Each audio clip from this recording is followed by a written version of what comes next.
Alrighty then, my gamers. Let's get another FT7 party started here. We are bounty hunters, and this is a weekly show match event open to players of all skill levels, as well as all regions. The name of the game is, once again tonight, Guilty Gear Strive in the first to 7 wins format. And I'm of course your usual host QK, with you for the next couple of hours through these 7 matchups of the evening. Alright, let's get a quick glimpse on what we got in store. So, I guess the most apparent fact on the surface, we got a triple Elfelt tonight, which is of course super cool because there's been a serious drought of I would say high-level Elfelt play.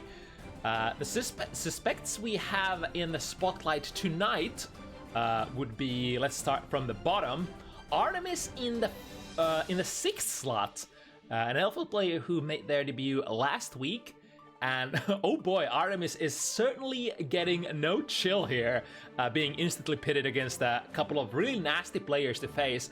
First Hoplan last week, and now Strelitzia this week. And although Strelitzia is a ridiculously high-level competitor, they've had some internal struggles recently with Asuka since the season 4 started, which is understandable. I think Asuka is one of those ridiculously high-effort characters to play, and you could argue good game design usually dictates that the effort you put in should always lead to gains on characters like this. So, as Asuka's perceived power level went down a little with the transition from Season 3 to Season 4, some Asuka players were left with a dilemma. Do we keep investing, or do we switch to a different character? And for now, I think Strelitzia still seems to be settled on Asuka, which is of course amazing. We can never have too many Asuka players. The character is just so wicked sick to watch, and there are just very few really high-level EMEA players available on this character, so would be whatchamacallit, like a little bit of like a endangered species, if you will. Anyway, I think the tangent earlier was Elfelt, and more Elfelt in the form of Tomi, a previous Finnish Zado loyalist in the slot number 5. Eventually during these Storm and Rain patches, each one of us has to evaluate if our original character is one that we want to keep investing in. And this would be the second time that Tomi takes Elfelt for a spin on Bounty Hunters since the switch against one of the super active regulars of Bounty Hunters, Emu Chip. We saw Emu, of course, at the very start of Season 4 on Chip, but since then, we've of course had time to let it cook for a while, let it simmer, so probably gonna get a decent showcase on that new tightrope tool that's been so cool to witness in these high-level matches. And then of course our third Elfelt player of the evening can be found in the second matchup slot of the evening, where Askoll and SuperDragon engage in a friendly match that they requested beforehand to be played. The Spanish fellas will engage in a like a close quarters combat with two very different kind of characters in the form of Geo and Elfelt. Needless to say, both of these guys are new faces on Bounty Hunters. Welcome, welcome, and may your match be explosive. Okay, what else? Speaking of country mirror matches, the so-called quotation main event of the evening at the very end of the roster is gonna be a Scottish brawl where KaitouDandy and Patriarch Panda engage in a slugfest with some of the hardest hitting characters that we have in the game right now. A matchup that used to be one of Slayer's worst ones in Guilty Gear, Slayer Potemkin, but in Guilty Gear Strive, the tables have turned quite a bit, or at least should we say, both of the characters work quite different from their historical counterparts. So the matchup has received perhaps a well-deserved shuffle in that sense. This will be the first time Kaito shows up, and second time for Panda. And no matter what happens, Scotland will be victorious at the end of the evening, I can promise you that much. The other Potemkin matchup we have tonight is located in the 4th matchup slot, where Crez Potemkin will have his second showing as well on Bounty Hunters tonight. Lots of those on the roster. Fighting against Paloys Bridget in a matchup that I think we've had quite a bit towards the middle of 2024, where I think Bridget was... It was like a little after when Bridget started to be regarded as a very, very reasonable contender in sort of the tournament scene.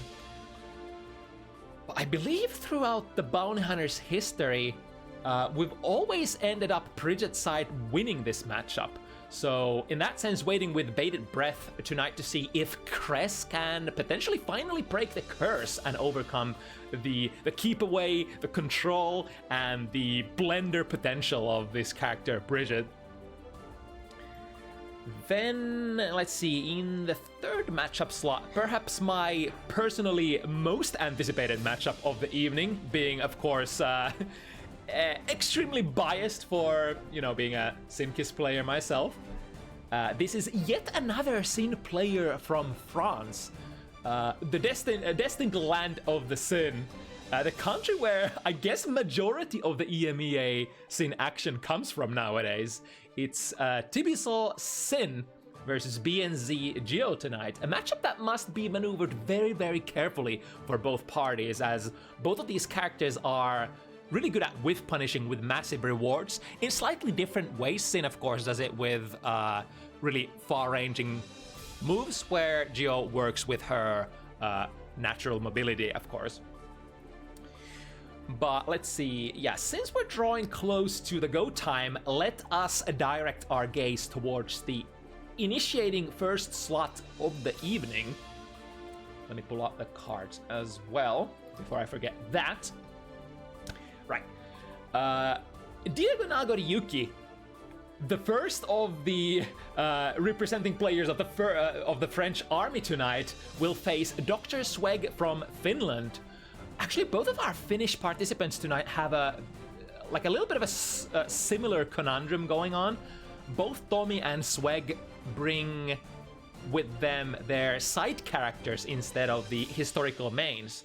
For Sweg, this will be, I think, the 2nd time rocking Chaos on Bounty Hunters, and if memory serves correctly, I think Sweg was able to win their initial match on Bounty Hunters with Happy Chaos. We're upping the ante a little bit now, and it's gonna be against Nagoriyuki, that character that comes at you aggressively and tries to deny all opportunities to play any of, you know, your long-range shenanigans at especially towards the start of the round.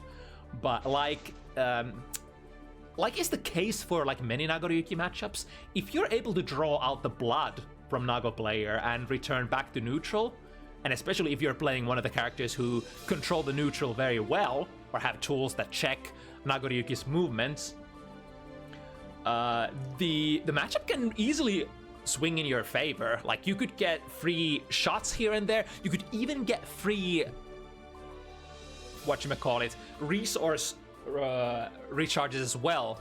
Those, you know, extra spurts of momentum, extra spurts of bullets, if the Nagoriyuki can't approach you with their special moves.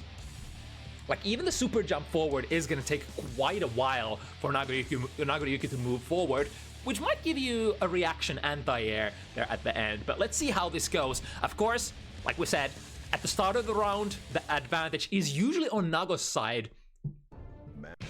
But also, in that sense, they do say that for Happy Chaos, the round start is the most important point of the match. And Diego able to get a very explosive start, put Chaos player in. Oh! Wasn't able to check that was actually going to be a pop. Now, this will take quite a lot of life away from Diego's life bar, but as soon as that blood range ends, we get to use those special moves and try to skip the neutral. Oh, nice bait there. Waiting after the close slash, the YRC rings to no. Oh, nice, gets the DP out there. Misses with the close slash, but probably had a little bit of a option select going on. If the opponent is nowhere to be found, that DP will be released, getting Diago the first round. All right, we got the curse. And then, as has been kind of like the trend for Happy Chaos players, this character is no longer about zoning. It's more like you get the shot in, you engage, you mix them up, you hope to God that you get the hit, and then recharge your resources. That's kind of how it goes. All right, I was a little worried if this wall breaks here without Swag getting out his, you know, Deus Ex Machina. Oh, that's gonna hurt, and Swag doesn't have a burst either. That's straight into the corner, and now close slash pressure, deflect shield, does not get any purchase there. The far slash just moving, not go too far forward. But here we go, one hit in, or rather one shot in. We're already in the left right vortex with the FRC, put them in the corner. A decent amount of burst. Oh, immediately goes for the burst resources. However, Diago was not able to get any value out of that. It's usually, if your opponent is in the corner, the deflect shield will not actually grow distance between you and the character. It will only push your opponent away, but it will not move you. All right, with the FRC again. With the Fukyo forward, we got a clean, fresh bar of blood. YRC does initially put stop to it, 2 heavy, 5 heavy into, looking for one more hit. This, that, it is the Samurai mix-up as potent, or as, whatchamacallit, as powerful as it has ever been, if your opponent is low enough life. Because in those cases, you only need the initial damage of the overhead, which now you can't combo after, but ooh, immediately with the big counter hit TP into a burst from Swag, understandable. Ooh, with massive low profile with that 2K, goes under far slash a couple of times, and then thrown towards the mid screen. Get the curse there, and a hard bait on the burst. Diago, however, with the massive amount of life advantage that he has going in for him, he's not ready to bite on that burst bait. And look at that far slash, catching the backdash once again. There really wasn't too much that Swag had to, you know, work with there. No resources, no bullets, and, you know, only your good backdash to work with. But unfortunately, far slash from Nagoriki, one of the best tools for, you know, reaching and catching far slashes. Catching backdashes. Right, a basic far slash. YRC once again buys time. We got one hit, no hit confirm, and this is a tough situation. Now Swag has spent all of their bullets. We'll be able to get a 2D knockdown that guarantees a couple of bullets in, and suddenly we are in a really good position. This is exactly the game flow of Happy Chaos. If you do get the knockdown, even if it's like a 2K 2D, it doesn't matter. That gives you enough time to recharge exactly that resource that you're lacking. Oh, but that's a counter hit Beyblade. That's gonna hurt so hard. Couple of different ways. Oh, I like that. Maybe a lesser player would have gone for RC here. Checking that. All right, I have 100 meter. Diago recognizes that they don't quite have the 100 and goes straight for the super. Because of blue RC slowed down frames, Diago just thinks better of it and holds it for now. There's, oh, gets a frame trap with the blue RC! And the burst still comes out. Big commitment here, 100 meter. Yeah, crushes that 2K with Beyblade. Honestly, with how the changes have panned out, I wouldn't have been surprised if 2K actually manages to reach that Beyblade here. That's Diago taking another game for themselves, and we're getting a quick disconnection here. Thank you, Stripe Earth. We'll try again another time. Do a little bit of TO magic and see if we can get back into the action soon enough.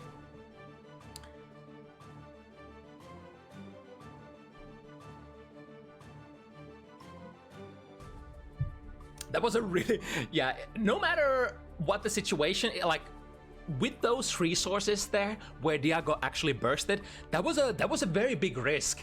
It's probably not the worst case, even if you lose that round, because Diag was up a round after all, so you're probably gonna get your burst back before the game ends. But it's an interesting case study for how like player mentality works, how player decision making goes. Safer players probably wouldn't take that burst, but you know, players who think a little different, who just want to capitalize on the current situation. Remember, Diago did have that 100 meter there, right? Which was probably a big factor in the decision making. Should I burst here, or should I just take this loss and then go to the next round with a full burst bar? Let me adjust my headset a little quick now that we have a small break here. There we go. So 1 round each here. Sweg has been... Oh, I was about to say, but Sweg takes a massive hit here from Nagariyuki. Going down again, that would put Diago in a 3-0 lead. But this is kind of how Nago matchups go. It's very easy to lose fast. You make a couple of mistakes, and when it does end up working out for you, you have to work for it. You have to draw out the blood, and then perhaps you get to enjoy the fruits of your labor for a very extended period of time as soon as you get that Nago high blood state. But it can be very hard to get there. Like we always say, Nago starts every round with a fresh blood bar. That's at least like 5 big special moves and maybe couple whatchamacallit, Fukios in there as well. When taking into account that there's probably gonna be heavy slashes somewhere in there that draw decent amount of blood back even on block. And on hit, those heavy buttons draw back quite a lot of blood. But let's see if Sweg is able to break this momentum here. The French contestant going in strong, starting with just a basic whatchamacallit, Beyblade. Very decent tool for catching backdashes at round start if your opponent, if you can smell the... Oh, hello! Footsies there. However, the throw range of Nagariyuki. Gotta be very careful with that. Let's see what we can get with this YRC to the other side. Good blocks from Diago. Trade on that blue Wild Assault, probably extremely worth it for Diago. Nice round there again with that FRC that we've seen Diago use quite a bit. Of course, if you're wondering why would players use FRC instead of normal Red Roman cancels in Guilty Gear Strive, it's because you... Basically, the meter build penalty is going to be very different. FRCs don't cost you the full 50 meter because you kind of cancel. It's kind of like canceling the Roman cancel. So you don't spend all of the 50 meter. But also, in addition to that, they induce meter build penalty for a much shorter duration of time. So it's extremely efficient for your meter economy to perform those. If your character has good access to like good FRC combos. Sometimes the trade-off is like they're not going to do as much damage. Ooh, the 2S catches the DP this time. That is, I believe you gotta have like, is it 10 or 11 frame buttons? I think it's a 10 frame button, right? Ooh, misses with the bite. This is a big chance for Sweg. Gotta make it count. No throws allowed this time. Nago is relatively high blood here, so the damage is gonna be relevant. It's so close that Sweg would have had that super there, which would have certainly been useful. Look at that, 2 5 heavies, and Sweg almost lost 1/4 of his life. Gotta be very careful. Ooh, back Fukio was so close to baiting that YRC. Remember, there is only so much distance that you can have between you and your opponent before that is just, like, hard considered a whiff, that YRC. But despite all that, Diago does take the momentum back and gets a 4th one in a row.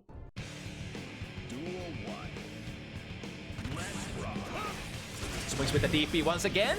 This is a little bit of a RPS loss every time. Oh, okay.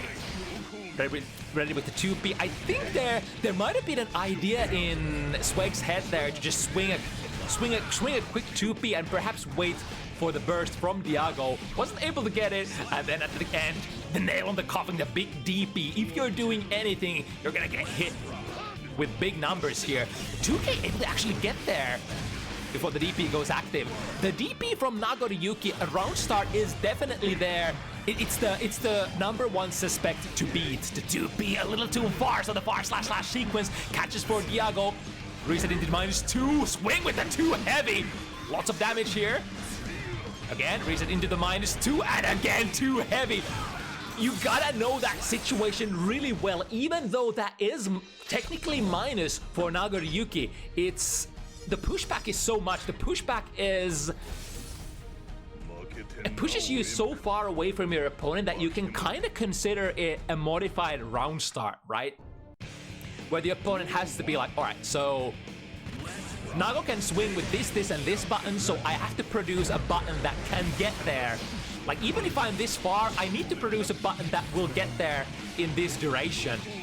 And unless you've done the exact labbing, it can be very hard to know. It can be a very daunting RPS situation. And now once again, Diago with a very, very strong start. Equalizing the situation. Swag does have some decent resources to play with here. That chip damage is so nasty. Realize that 5 heavy would have whiffed there, goes for a PRC, but... Ooh, we're going back to the zoning game here. And then engage. Dugan choosing the tank. A little bit of a shimmy, walk backwards. No response from the opponent. Very low on concentration here. Usually it's the bullets that end up being, or rather, I guess it's the concentration that often ends up being the problem. And a very, very risky concentration there. Option could have been to pop the ADHD meds once again. But the idea was probably, like, if your opponent is not fast to react to your situation, you could maybe get away with a free concentration recharge. Out of there with the taco kick, getting a hit, getting a punish. And look at this. This is important. Diago at very high blood. So unless they can find some sort of way to land a couple of those heavy hits, this is going to be Diago unable to do anything. However, the saving grace, the back throw, the massive far throw range of Nagoriyuki gets them out of the trouble for a while until Swag, stealing back the momentum, drops the combo and another back throw. Swag still with a decent amount of life. The PRC option select ends up actually missing that throw initially, but the option select does kind of bail you out if you end up doing it too early. And here's a good trade in, I want to say good trade in Swag's favor, but goddamn, that was very close to actually getting like a mutual KO there. Now a rare footage of really good round start for Swag. This is exactly what it's gonna need. Start the soft round start after with a wild assault. Swinging another one. This is a big RPS loss for Diago. Using all of their burst resources. Now, if Swag manages to get a hit in, however, they are kind of low on bullets. That YRC gets 1 bullet. The 1 bullet gets a hit. No recharge resources. There we go, finally getting the 3 extra reloads. But again, the throw has been the go-to classic defensive tool for Nagoriyuki. You can't really play strike throw against Nago the same way that you play against other characters. You have to shimmy from really far away, and that could be it. That could have been the perfect distance for Swag. Actually stopping at the...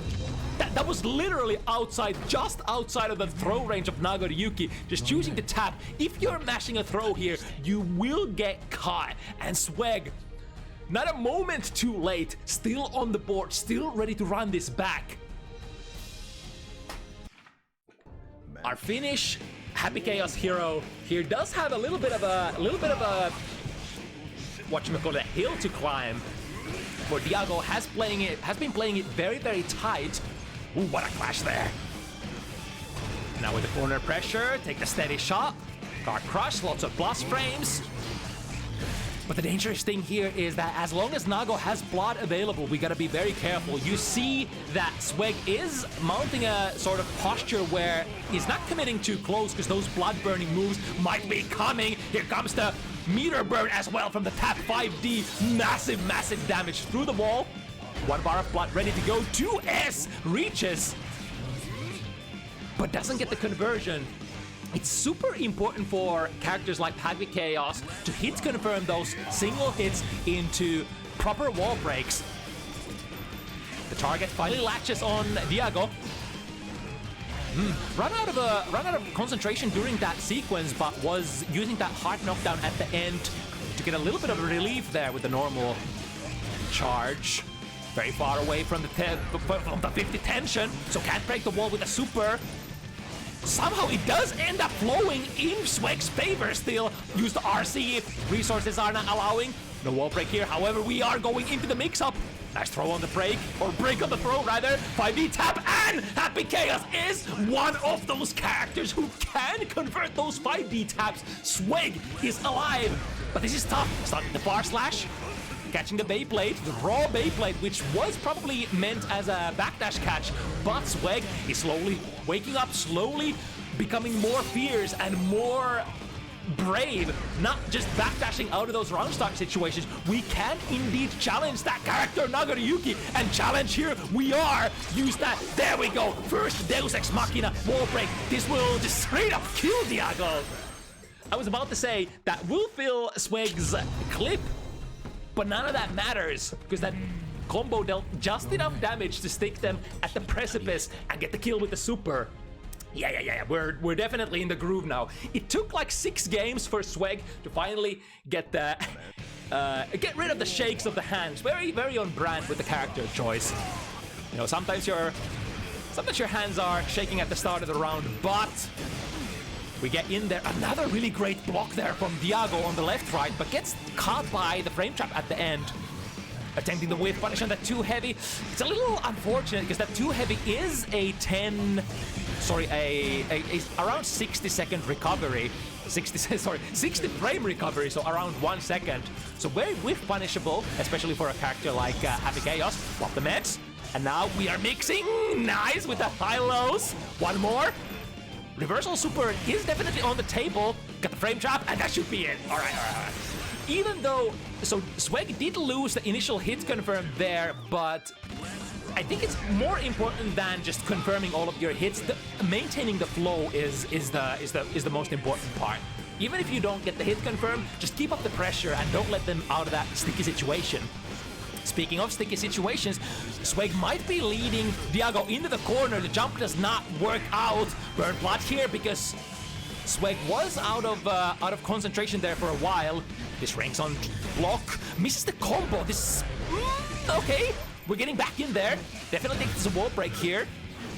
Full concentration, almost full bullets, but also half blood available for Diago. So we gotta be really careful here. That's a full charge on the White Wild Assault. Granting a combo. The meter for Sweg goes into the defensive options like that because had so much bullets and so much concentration there. Deflect shield does kinda something, but kinda not. How does Sweg still have bullets? We are out here now. Ooh, still have the gun in hand there in the follow-up situation. And here comes the modified samurai mix. That would have probably made Diago pop, but they deviated from the plan and ended it with a 6 heavy at the end for the massive chip damage. I've never seen that situation played quite like that before.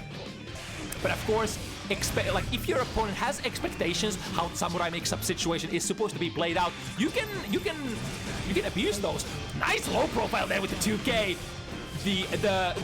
What the community has dubbed the DLC 2K available. Oh, nice reaction there on the fully charged White Wild Assault. Sweg with the sick reactions. Those are not the easiest thing in the world, not by a long shot. First of all, the patience to not press a button. Second of all, to check what is the opponent doing. The starter, or like the little micro dash forward, Sweg during that recognizes the opponent is coming. The White Wild Assault is coming. The reaction throw and rest is history. Sweg is on the hunt here. So the thing here is, if the White Wild Assault is fully charged, it is reactable, but theoretically, if it is not charged, it is really hard to react to with a throw. So those situations are very different. Alright, gets a little bit of a, not quite a whiff punish, but getting pressure on Nagoriyuki once he whiffs those far slashes or those heavy buttons. Very, very important. Nice, the very late frame trap there. Only one bullet, which is gone now, so Sweg will have to fight tooth and nail to get those bullets back. The knockdown here is not hard enough to get the reload. And Diago smells the blood in the water. No bullets in the gun. So we can press, yeah, we can press! Because, like, Swag didn't have any bullets there to frame trap with. That means your strings are gonna be really weak. However, here's the relief. Here comes the Deus Ex Machina. Full clip, hard knockdown. And now, Diago has almost nothing to defend with other than the deflect shield, which does not push the opponent far enough away. I think Swag realized that was the only defensive resource that Diago could have played there. So they played the forward roll to offset the pushback. And got right back in there. And now they are in a really good looking condition. Not getting thrown by that back throw anymore. It's flowing. Everything is perfect. Another throw. Is Diago ever gonna break it? It's always so dangerous to break the throw in Guilty Gear Strive. Nice with the riding back on the multiple special moves. There's the back throw. And now, backdash out of it. Diago is so close to that burst. I think he's gonna get it. He's gonna get it. Oh no, he's not gonna get it. But also, the 6S is not gonna kill. Full blood available. I think Swag is in trouble. Swag does not have burst. And there's the hit. No confirm. 6 Heavy misses. And the 4/ from Swag. What a slugfest there at the end. Both players making strategical mistakes.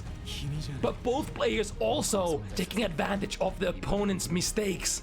And Swag is slowly sliding forward ever so closer to Diago's 5 points. This was, ladies and gentlemen, this was 5-0 at one point. And Swag has been able to mount a really sick kind of comeback here. But let's see, will it last? It's still 3 games that Swag would have to take. A little bit of I think a burst bait here for Diago. After that, Swag ready to go. Ooh, a little bit of a mistake here. And now completely out of concentration, can't pull out the gun. Getting out of there again with that instant air dash taco kick. 1 bullet in the chamber. Using the RC to get a load. Hard bait on the burst. Diago doesn't bite yet. There we go. Both players getting their bursts out successfully. Oh, that's a great instant air dash against the opponent's 5 heavy. And now, so high on blood, any hit is gonna kill. But tries to reload straight in front of Diago. Chip damage is an issue. I think this 2 heavy probably would have taken Swag to 0 life there if the FD wasn't held. But not worried about any of that. Just gets the round start victory. Doesn't quite finish the plate here. Oh, what a backdash shimmy there. But gets thrown on the second one. There's been a little bit of back and forth success with the throw game. Again, the throw is a potential option against those throw mix-ups. If you don't do them frame perfect, they have openings to be thrown here. And Diago comes back at a 5-4 situation, putting himself in 6 points.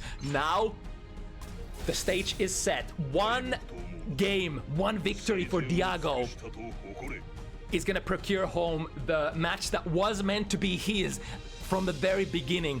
5 games win streak. Thought it was gonna be an easy breeze. And for Swag, well, we gotta keep doing what we've been doing. No mistakes allowed. 2K, no follow-up. 2B. Oh, that gets a little too close. No button there. Backlash from the 2B. That should be a punish. Gets a punish, but not quite the knockdown. The RC here, once again, kind of baiting the burst, which is never coming out, it seems. Backdash shimmy again, in case Diago wanted to go for that back throw. Both players whipping. Gotta be very careful, running out of concentration here, landing straight in front of Diago, and Diago goes for the back throw. YRC, get off me. Airtight. Diago was trying to push some buttons in there. Burst comes out. Here we go. 100 meter available. 50 meter available. Soon to be 100. Not needing any of that, for we found a close last conversion. Convert into that big, massive hitting 6 heavy. And this is first set point for Diago. Get the curse. Looking good for Swag. If we get the hit, we do get the hit. We have the bullets, but we don't have the concentration yet. So gotta be very careful here. Just at the precipice of, are we gonna pop the meds? 5D gets pushed away. Was that an IBFD? I'm not sure. But again, the 5D gets grabbed. I can't believe it. That time, it was not far enough away. And again, Swag is suffering from the lack of concentration. How is he not popping? How is he not, you know, dropping that gun on the ground? Instant air dash once again, gets a punish. There we go, that's a big hard knockdown. What? From what range? Diago with an opportunity here, gets a bite. Make it make it option select in case the opponent was not throwable there. He can see it clearly. Zawado! It's coming forward. I'm gonna get the throw, and now Swag has to make do. With 50 burst remaining in the tank, 50 life is gone. What are we gonna do now? Big hit. Honestly, next hit is gonna be it, and that's just as Nago players do it. You thought it was close, but then 10 seconds and you're out of the game. Diago finishes it 7-4 in a match that was ridiculously entertaining. You thought it was over. I thought it was over. The girl next door thought it was over, but Swag was able to mount the 3 consecutive wins in there, not giving up. That's exactly what Finnish Sisu is about. Never give in, even in the face of, you know, almost guaranteed defeat, making it very, very interesting. Oh boy, that's only the first matchup of the evening and we're already half spent. Alright, let's go into the matchup that was predestined to happen. Askoll and SuperDragon, the two friends who wanted to schedule a little bit of a friendly match here.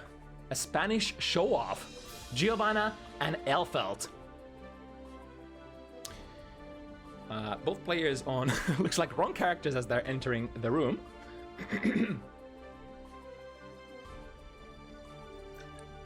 Oh my god, I'm sweating here. that was a match. Why do we always have the hypest of matches at the start of the event? We have 6 more to go. So Giovanna, Elfelt, two very offensively oriented character, but just in a little bit of a different way. Elfelt, of course, would always like to go into her Rekka sequence, which is basically just forcing your opponent into guessing. And it's ever so potent as well, because the opponent does not have a true reversal, or rather a true meterless reversal available here. So if you land, say, 6 heavy on block, 5 heavy on block on Elfelt, you can kind of go guaranteed into your Rekka sequence if you don't get pushed away, right? Because there is going to be at least that 1 frame of a gap, but because we don't have a reversal, I mean, you could, of course, if you have 50 meter, you could be churning on your reversal super as Giovanna, but that's going to cost you. That's not always available. So you're probably going to see Elfelt getting into the mix-up position more often than not against characters like this.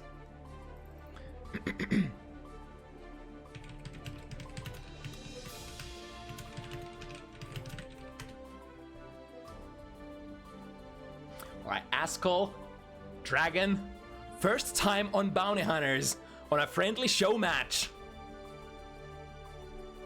Let's see how it goes. Giovanna's forte is, of course, always the whiff punish potential, which I think, you know, Elfelt has to respect as well, but I think there aren't like that many buttons that Elfelt would usually whiff on you. Elfelt is that kind of character who kind of ends up hanging in the back side of the stage and shooting projectiles, which of course, you know, you can punish if you aggressively dash forward. They're probably gonna whiff on you. But other than that, Elfelt is a character who tends to approach you very aggressively, like go forward, press far-ranging buttons, press even that too heavy that moves you forward, press maybe dash into grenade, try to close the gap with the opponent. So if you end up giving away too much space as Giovanna, if you're desperately looking for those whiff punishes, you might be giving away too much real estate. But let's see how the the matchup is gonna work out here. Alright, in the corner, let me refresh my memory. So Askoll playing the Giovanna player here. Nice 6P out of there. Into that grenade. So we were talking about how all of those pushes. Nice, we get the new bomb belt as well. And this is a super difficult situation to fight out of. Get the hit, get the big push up. Both players very, very stacked on the tension side of things. Actually get the wall bounce out of that spiral arrow. Is that a new thing? Or has Giovanna always been able to do that? I think it's because like the opponent was airborne there, getting the wall bounce, which you don't tend to see very often, because often like people are just staying on the ground against Giovanna. It's a little bit of a connection here. With the pressure ender, both players swinging into it. But I think it's a very interesting kind of situation there after that up kick, or from that up dog, if you will, for Giovanna. The sort of pushback has changed quite a bit, pushing, I believe, Giovanna further away from the opponent afterwards. Ooh, the explosion is gonna come soon. Holding Askoll in place, overhead, finds its target, and Askoll is so close to the burst, will not be able to get it out fast enough. The Kara Super comes out during the Rekka sequence. Really nice realization there for Dragon that, you know, if they let the Kara Super drop, they will be able to get to the final hit of the combo and finish Askoll before the burst becomes available. Again, the too heavy, no cancel. I think Askoll is probably, from that really far range too heavy, if it connects on like the very tip pixel, there might be some counterplay, such as like mashing 2P that Giovanna could do here. Once again, through the wall with the double Hado K, I think it is. Triggering with the grenade. Wait, that's possible? You can just go into your bomb belt during the combo, waiting for the explosion. Oh, I think Askoll was kind of thinking about it, but the timer on that bomb belt is just way too long. Ended the sequence, ended the combo way too early, and then was kind of left with a dilemma. All right, if I keep dropping this, then Elfeld can just run up to me and start their pressure. But if I, you know, it's a tough choice. Another one of those things where you just kind of have to intuitively know how fast is the bomb belt gonna explode. Because if you don't know the exact timing, you also can't make executive decisions for when you need to drop your combo. I kind of like that. The S Rekka does allow you to go into a throw, but I think you have to, like on certain spacings, you kind of have to dash forward before the throw as well. All right, into the mix-up, switch sides, get the overhead. Nice reaction this time. Doesn't let the Pineberry go in for free. One of the most important things really against Elfeld players, if you don't check the grenade, they will end up looping you back and forth, resetting pressure, not just resetting pressure, but on top of that pressure reset, you often get like a little bit of a high-low mix-up there as well. It's kind of like an Ino getting a free forward dash on you while you're sleeping. You gotta be ready to check those. Ooh, that was some sort of a miss-input there, I bet. Whipping a throw and getting punished big time, and like completely coast to coast. Unfortunately dropping the combo at the end, but we are back from the east to the west, back to east corner. YRC spending meter for meter, and again not ready to react to that grenade pressure reset. Tried to go for a throw this time, but the timing was probably quite not right, missing it. We're still in it though. Dragon is gonna be... It's so close. He's getting back the burst so fast.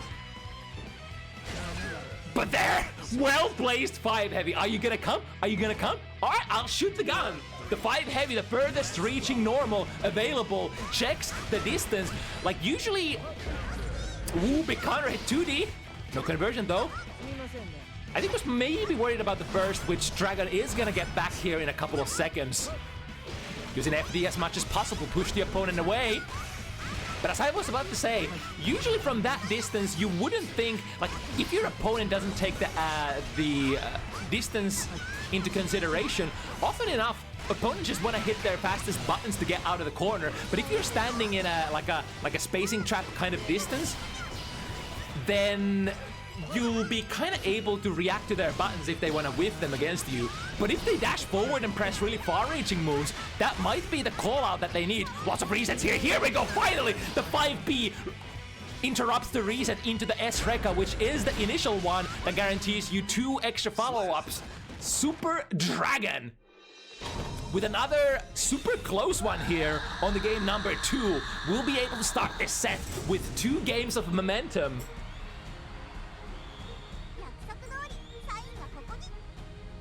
As you might imagine, when you get into that Rekka sequence with Elfelt, it's been really good for Dragon so far. And out of many of those conversions, able to go straight into the bomb belt conversion as well when the 50 meter is available, making it doubly difficult for the opponent to do anything after that one touch. Speaking of one touch, spending the red wild assault, the newly acquired one, go into the corner. We have so much resources here. Of course, we're gonna break with the new one. Once again, the question, how do you deal with the bomb belt? And the bomb belt has an interesting kind of thing coded into it. If you get hit by this move here, the Pineberry, the grenade, it's gonna detonate immediately and give the Elfelt player a big combo starter.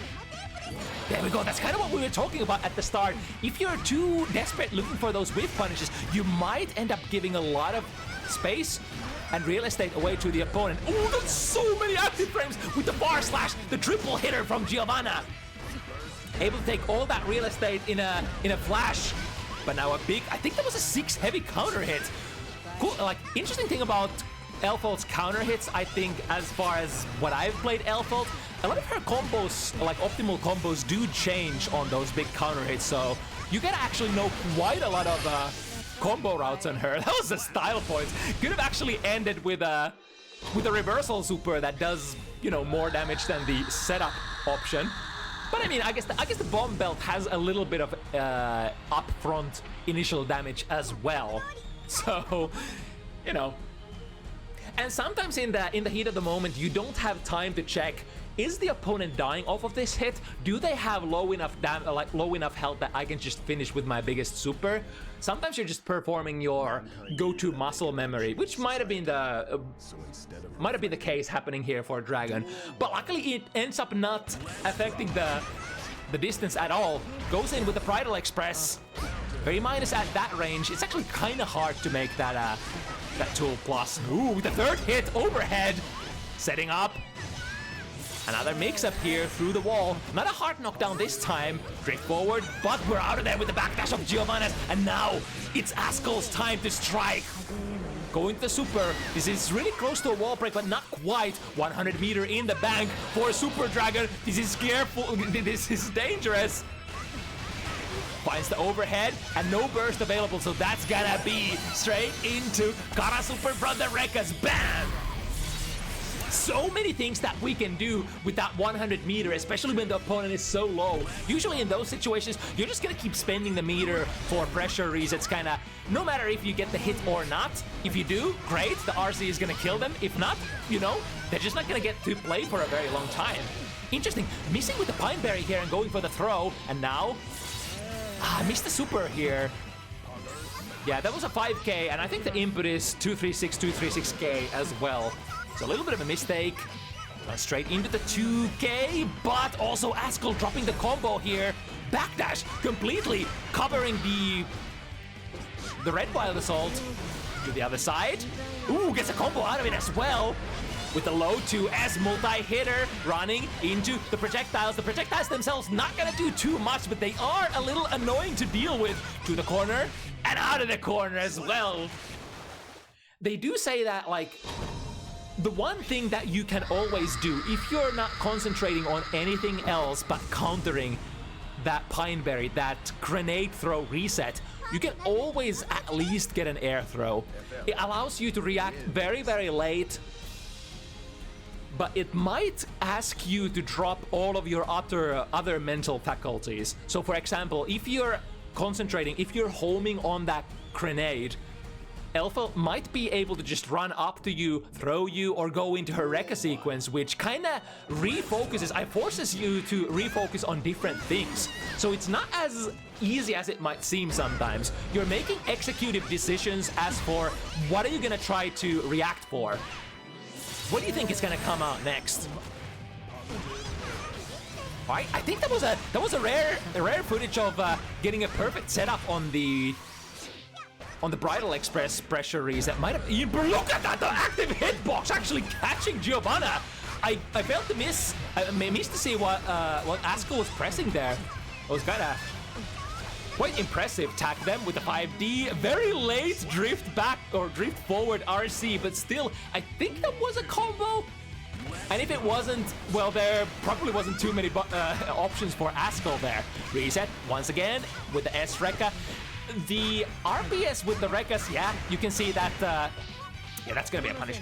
You can see that, like, when she climbs on the gun and goes with a little bit of somersault, the first Rekka is always, if you don't try to press, like, if you don't press buttons against that, that's gonna reset the whole chain lollipop sequence and give her another go of mix-ups available. Ooh, misses with the axe kick.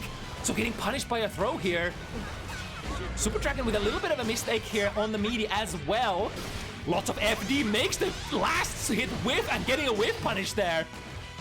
There's lots of meter here. Ooh, goes under! And then with the decisive grenade, skipping to the other side. I think in that situation, even if Askoll was mashing on the throw, sorry, on the burst, there probably wasn't anything to do anymore there.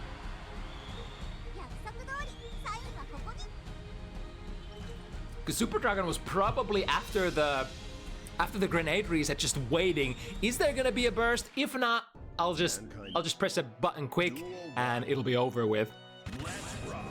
5-0 lead here. Despite the backdash, the grenade still moving Elfa forward long enough to be able to catch. 2B into a thick throw. Here we go into the big guard crush, or no longer a guard crush, sorry. It is still quite a lot of plus to play that empowered spiral arrow, but luckily for the enjoyment for a lot of us, won't guard crush anymore. So your extra throw, whatchamacallit, you have normal throw invulnerability as opposed to guard crushes, which basically removes your extra throw invulnerability when you come out of block stun. With the back throw, we get a mix-up opportunity here. Just runs up, goes close slash Rekka, reset it again and again. Finish it with the heavy Rekka follow-up, which is usually neutral. Combine it with the RC and got that. The wrist gets cranked very fast if you get reset on that S Rekka sequence. Yo, the footsies, the 2Ks! Back and forth, and the far slash is gonna be what finds its mark there at the end. SuperDragon looking very strong in this matchup. Does Askoll have what it takes to break the forward march, the immense pressure, the immense momentum of SuperDragon going into this matchup? Yeah, we can even if we can't get the cross up, we can still reset it. There we go. There's the reaction. That's gonna be the most important tool, the most important counter option that Askoll is gonna need to bring this matchup home. I think getting counter plays against those grenades, because they are gonna come. And again, is it gonna come? Yes, indeed. No reaction. We're going into plus frames, and now I think that's gonna be enough. SuperDragon 6 in a row. The MVP tool for sure. I mean, it's of course the Rekkas. Every Elfo player is gonna win with Rekkas to some extent. But I think the MVP, the tool that gets the most value or has gotten the most value for SuperDragon so far, is the Pineberry. The grenade resets have been answered, I think, maximum like 2 to 3 times so far. Out of how many times has SuperDragon played that tool? At least like a couple of dozen times. The accuracy, the consistency for covering that is it's just not enough. You get so much value with that. And once again, was queuing that up, but Askoll puts an end to it with an aggressive momentum burst. However, doesn't get the meaty timing perfect here, getting back thrown for their troubles. And a wall broken as well. Luckily for Askoll, this won't be of the hard knockdown kind. But again, just going straight into the grenade. Tried the air throw. I like that. That was a good reaction. But the timing on the button, the precision was a little off. And now again, having to block all of this. Dash in with the throw. First set point position for SuperDragon. Is it gonna go down like this? Is it gonna be 7-0? Last chance to make it happen. Nice wave punish. Drops the combo in the midst of it. Oh, that's an interesting kind of... I think SuperDragon is feeling very, very confident here. After the up kick, after the up dog, going straight into the, you know it, to the MVP tool, to the grenade. But now, perhaps Askoll's last march, lots of blast frames. Ooh, the multi-hitting 2 heavy catches, or 2 S catches initially, and then the close slash as well. But where does the successful hit confirm come from? Maybe we don't need it. Maybe we just need a couple of stray hits here.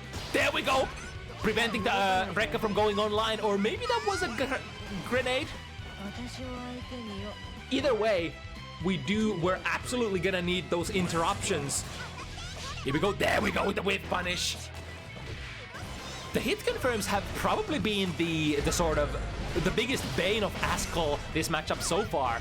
Lots of stray hits, but they can be very hard to confirm. We'll be able to confirm that at least. Goes into the super hard bait, which SuperDragon does not bite on. I think SuperDragon just has a lot of, you know, leverage here, a lot of buffer to just do kind of whatever they want. They don't necessarily even have to burst into this. They might just go for S resets until the end of time, until there is gonna be some sort of reaction from the opponent, or perhaps there isn't gonna be one, and you just get mixed with the high-low. 50 meter in the tank for Askoll. Backdash. Ooh, that's gonna be a punish. No burst from the opponent. Yeah, this is exactly what I was talking about. Maybe SuperDragon does not even burst, but goes for a blue raw Wild Assault instead to... Or wait, is that orange Wild Assault? This patch? I forgot. I think that's the biggest hole in my knowledge. Does Elfel actually have blue or orange now? Either way, surprises Askoll from the neutral situation with the Wild Assault that was supposed to go into the burst, but no, we're not gonna use it on burst. We're gonna use it on something completely different. Getting this friendly matchup for SuperDragon 7-0.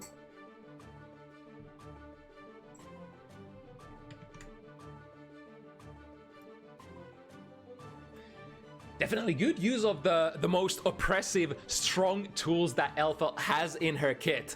The Rekkas, the grenades. Some of the best things that you can bring to the table if your opponent does not have active interruptions against those. She is that kind of character who derives a lot of value from those high value tools, from those high potential tools if left unchecked. All right. Third matchup of the evening, we're gonna go into the Sin matchup. We've had a pretty decent influx of Sin players throughout the start of Season 4, with a very, very good reason as well.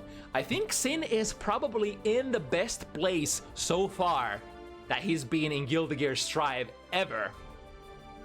Arguably, there was a point during Season 3 where you remember before they prevented DP from being kara cancelled into RTL, there was that brief period, or not so brief either, between Season 3 starting and till when the DP Kara Super got nerfed.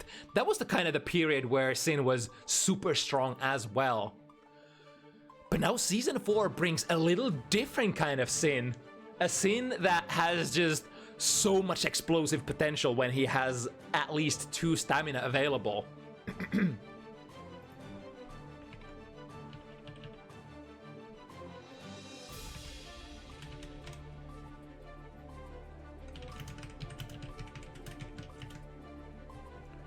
Let me get our ID on my paste as well.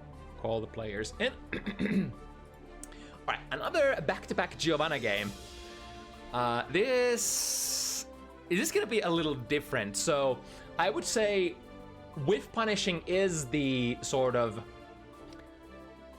probably the focus in this matchup, not just because we have Giovanna as one of the participant players, and of course Giovanna is, you know, probably the strongest whiff punishing character in the game. The same goes for Sin Kisk as well. Sin has a very high whiff punish potential from way further than many other characters can afford to launch those, especially now in Season 4, where as long as you get a big driver, that means if you spend 2 stamina, you got the wall.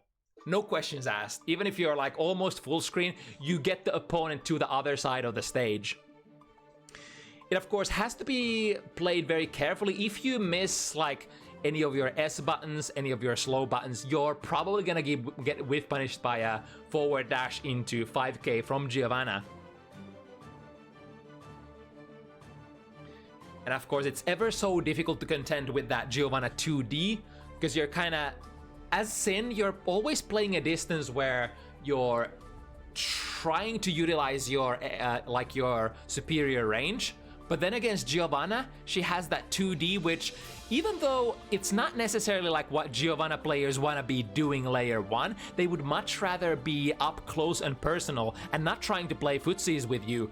She does play footsies surprisingly well with the 2D. And it's also kind of hard to whiff punish as well. Not impossible, but you gotta be really on point, or perhaps even hard reading it if you want to get the whiff punish. Of course, you have tools such as Beak Driver. If you know exactly when the 2D is gonna be coming, you can set yourself at a safe distance and just beak into it. If it hits, great. You get the wall break, you get half of their life, and then you go from there.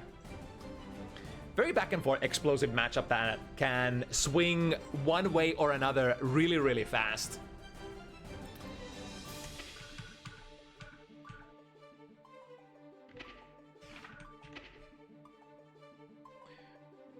So we have BNZ in the lobby already. We just need Tibisu. Hopefully available.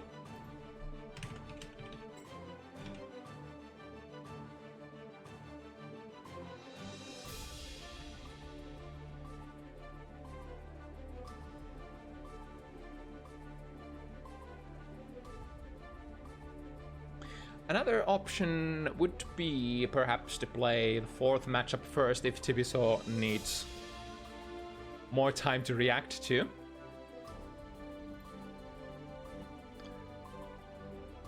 Since we have a little bit of a short moment, let me do something quick. Let me mute myself and fix a cat situation. Be right back.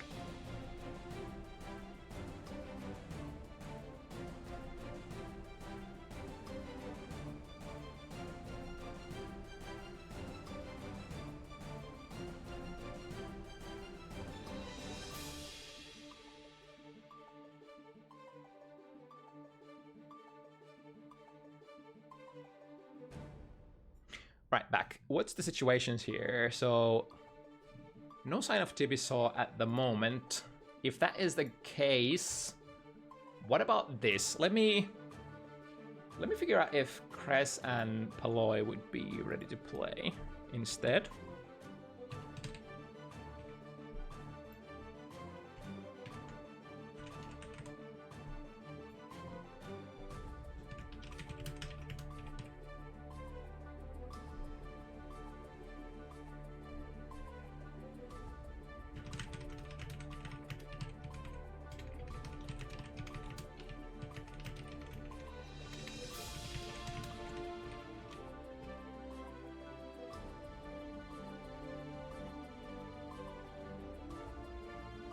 I said that in a food channel. What the hell?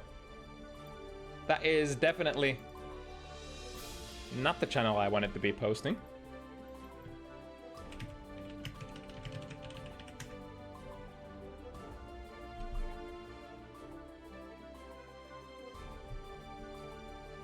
Everything is going funny at the moment.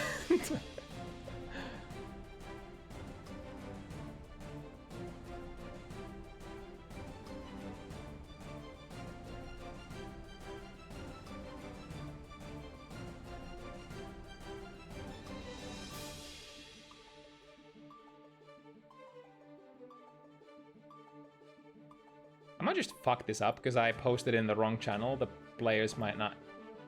Let me just delete this and post it in the right channel. Very professional tournament running here. All right, let's try this again. So, Paloy and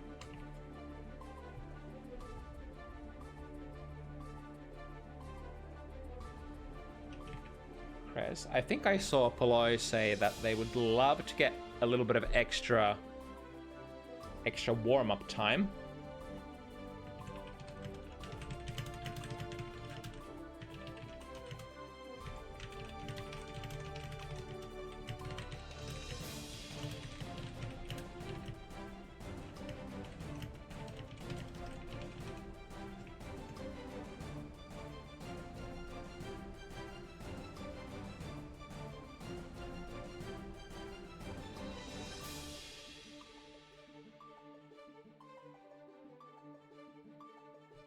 Tibisu asleep or something. It can sometimes be like that. I remember living that or leading that lifestyle where, you know, you stay up quite late and wake up around, you know, 6 p.m. or even later. Sometimes it do be like that.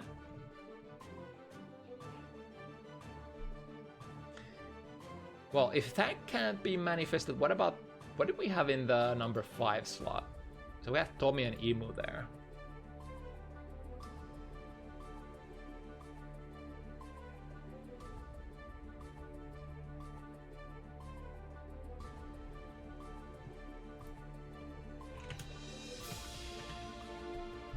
Let's ask Tomi and Emu then.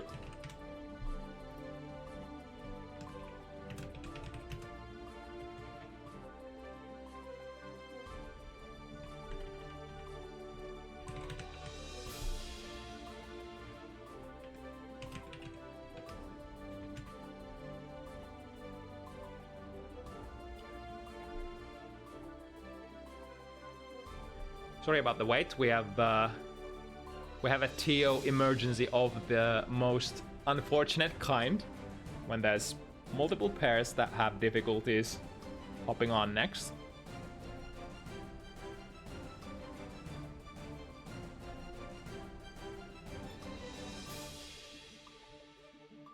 So we have at least Tomi available. Emu as well. All right, so let's make the executive call to jump into the game number 5 then. So these number 3 and 4 matches are gonna be played still, probably slightly later. But we're gonna jump into this one where we have the pair available to be ready to play, Tomi and Emu.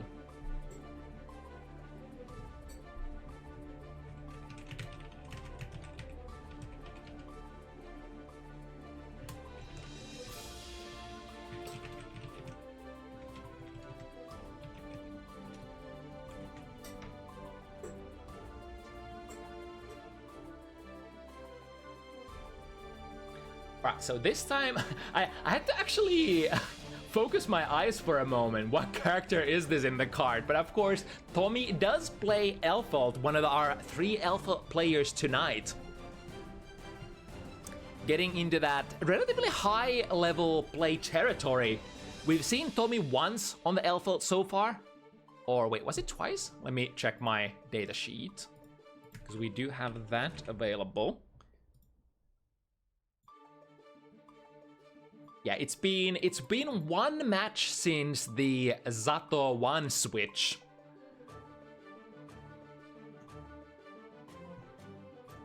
And during that period, it was a rather early period actually for Tomi, but still able to play a really nice match against, I think it was it against Good Job Baiken, very high level opponent as well, and it was relatively close back then. Now, how would it go against Emu Chip?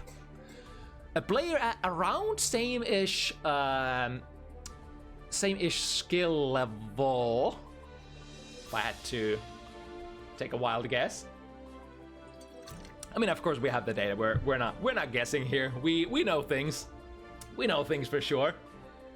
And we have the insider info that this is gonna be an extremely close match here. For how could it be any other way?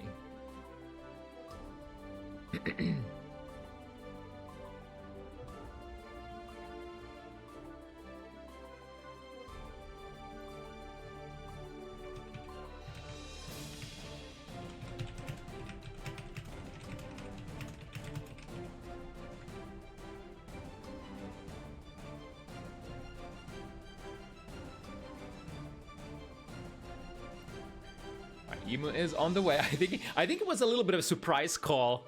Emu was also at the point where you're like, all right, there's still a couple of matches between my own match, so at least probably expecting like at least a 30-minute grace period of getting your hands warm, and then suddenly being called to action.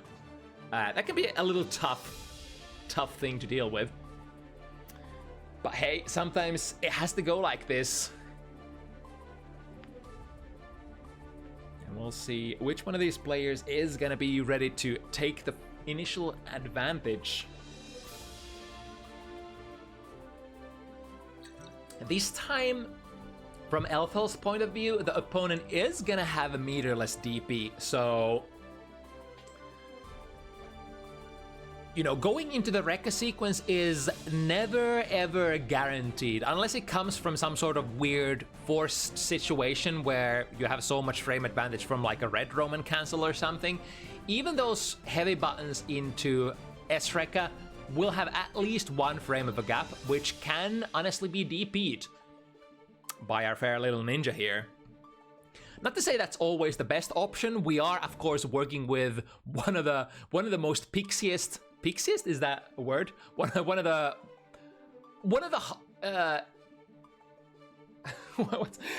hardest getting hit characters, one of the softest characters in the game, one of the characters that receives the most amount of punishment when you sneeze on them, Chip Zaneth.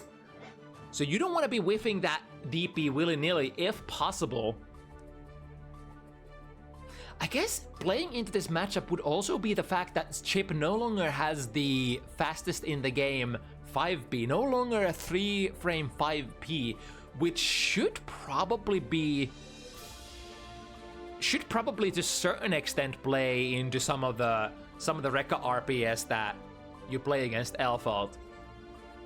Difference between a 3 and a 4 framer is honestly, like when we're going into frame advantages of that magnitude, when we're talking about, you know, startups of 3 and 4 frames, it starts making a lot of difference.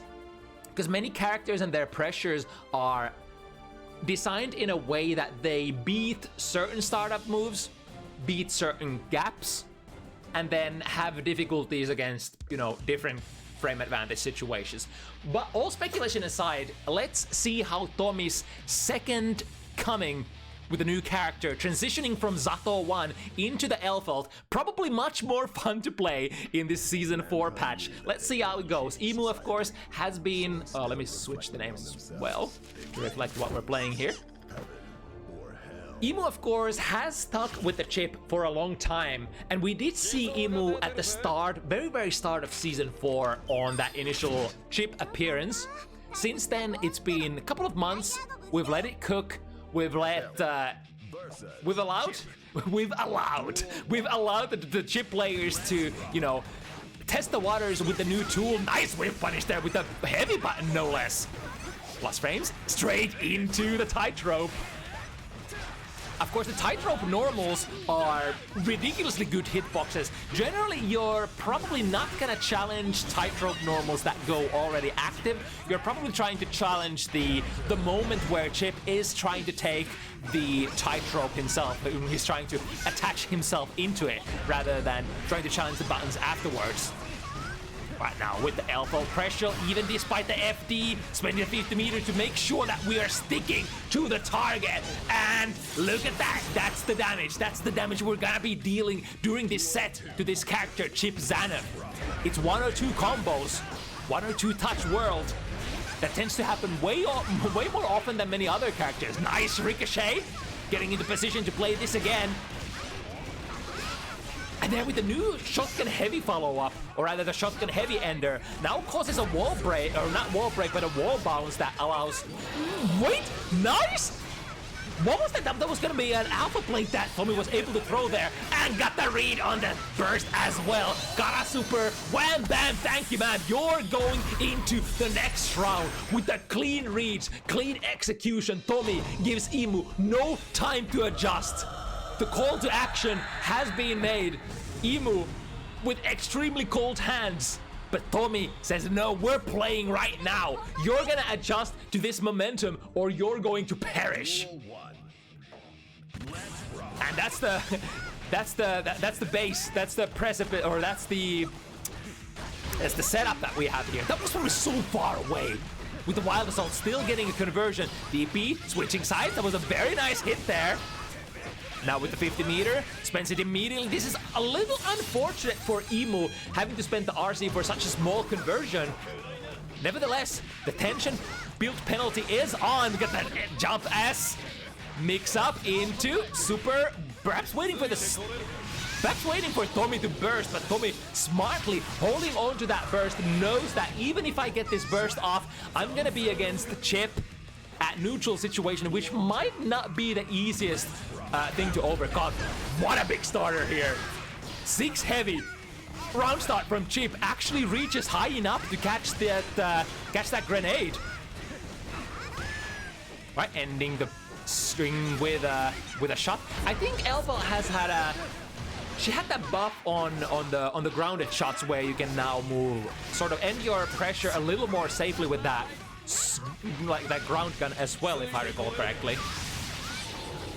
Right, this will not actually break the wall. This will take the opponent back to mid-screen. And slowing down, sees what's going on. I kind of like that. That's probably not gonna like guaranteed get you out of the situation, but at least you will be able to see if it's gonna be the whatchamacallit, the command grab or the diagonal alpha. Nice! Get the punish there on the landing out of the alpha play with 2S, or rather 2K from Elfalt. Tomi definitely looks like they have played this matchup before. But we have a decent amount of chip players in Finland as well. The DP is completely nullified with a cross-up grenade. And now, attach it from a Kara situation. Next hit would be a kill. Imu is so close to the full burst, which probably has to be what happens here. No!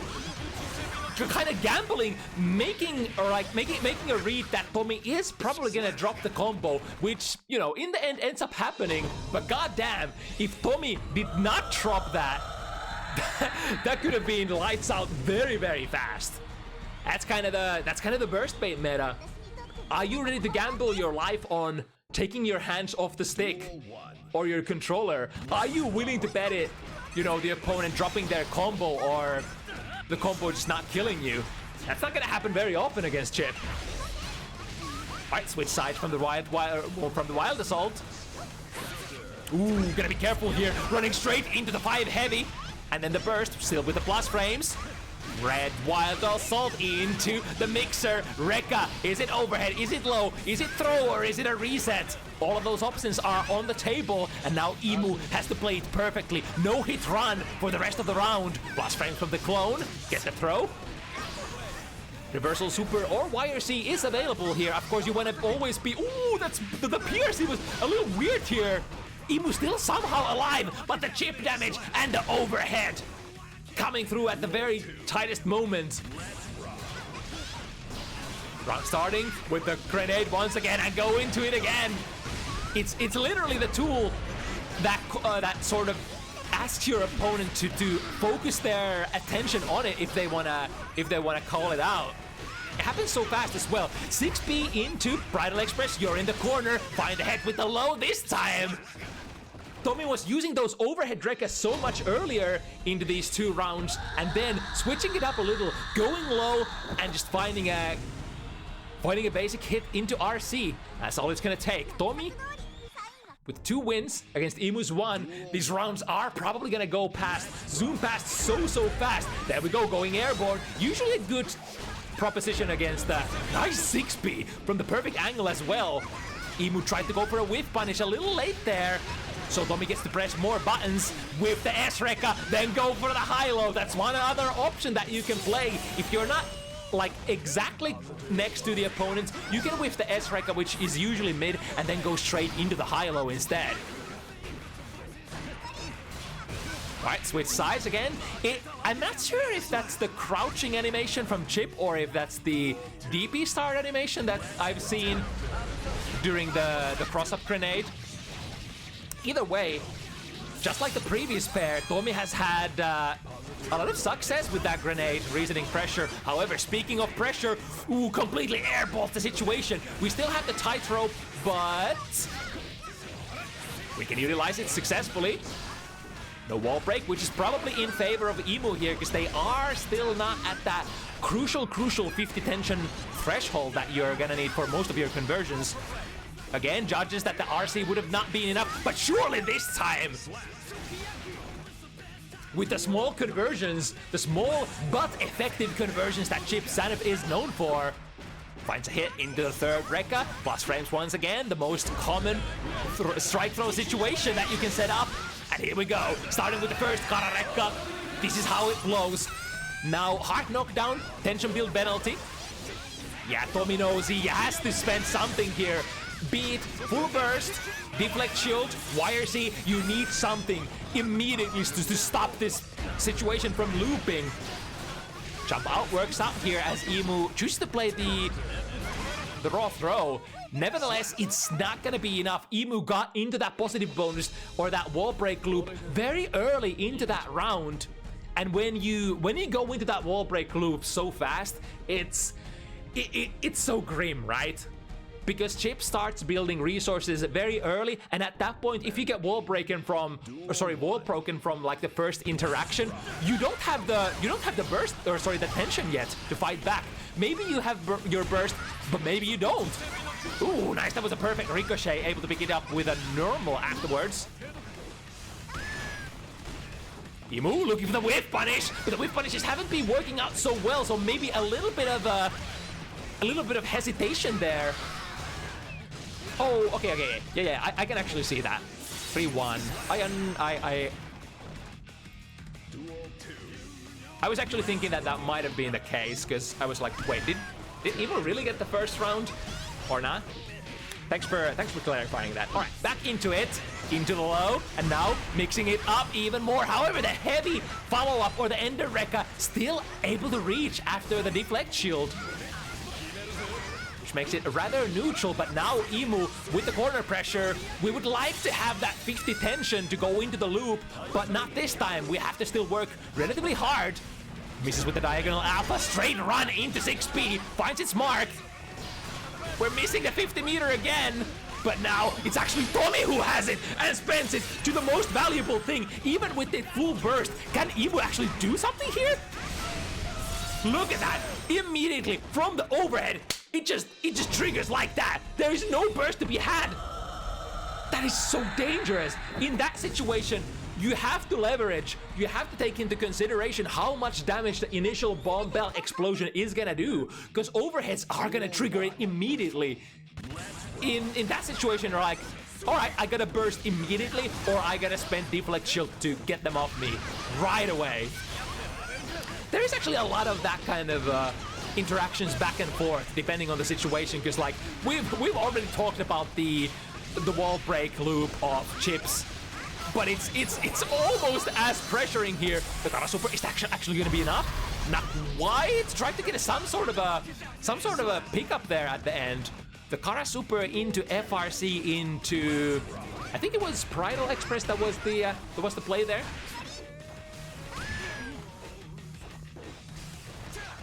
Careful neutraling. There we go. Finds a big counter hit that guarantees the hard knockdown from the Rekka 3. But speaking of Rekkas, we arrived to the 50 meter. Emu's gonna be really careful here. Worst case scenario, yeah, the bomb belt is just gonna explode and Tomi is gonna get a free mix-up there, which Emu does end up blocking successfully. Overhead, yeah, we both have the high-low options out of our Rekkas. In that sense, these characters are rather similar.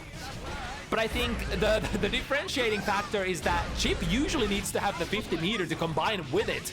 Because like you can't just go into the Rekka high lows and just, you know, dial it and think you're gonna survive at the very end if you're not ready to burn 50 meter for it. Whereas, you know, Elfeld can have that one high-low mix-up from Rekka 2 and then just safely end with, you know, Rekka heavy. Wait, where are we going? I wonder if Emo was actually planning on grabbing the tightrope, but grab the wall instead. I can't remember what you have to input to get those.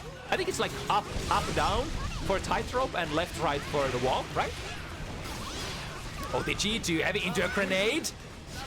Calls for a YRC from Emu. Left to right. Oh, that was so tricky. Faked the cross up, but then came back and jumped in from the other side. Now 50 meter available for both players.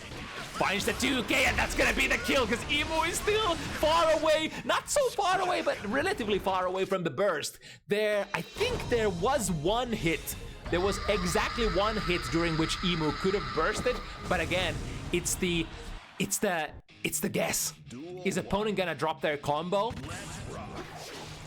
Because like if you're mashing the burst, if you're trying to mash the burst immediately, that's exactly what could happen to you. And a perfect wall break just at the nick of time. Everything went perfectly there for Tomi.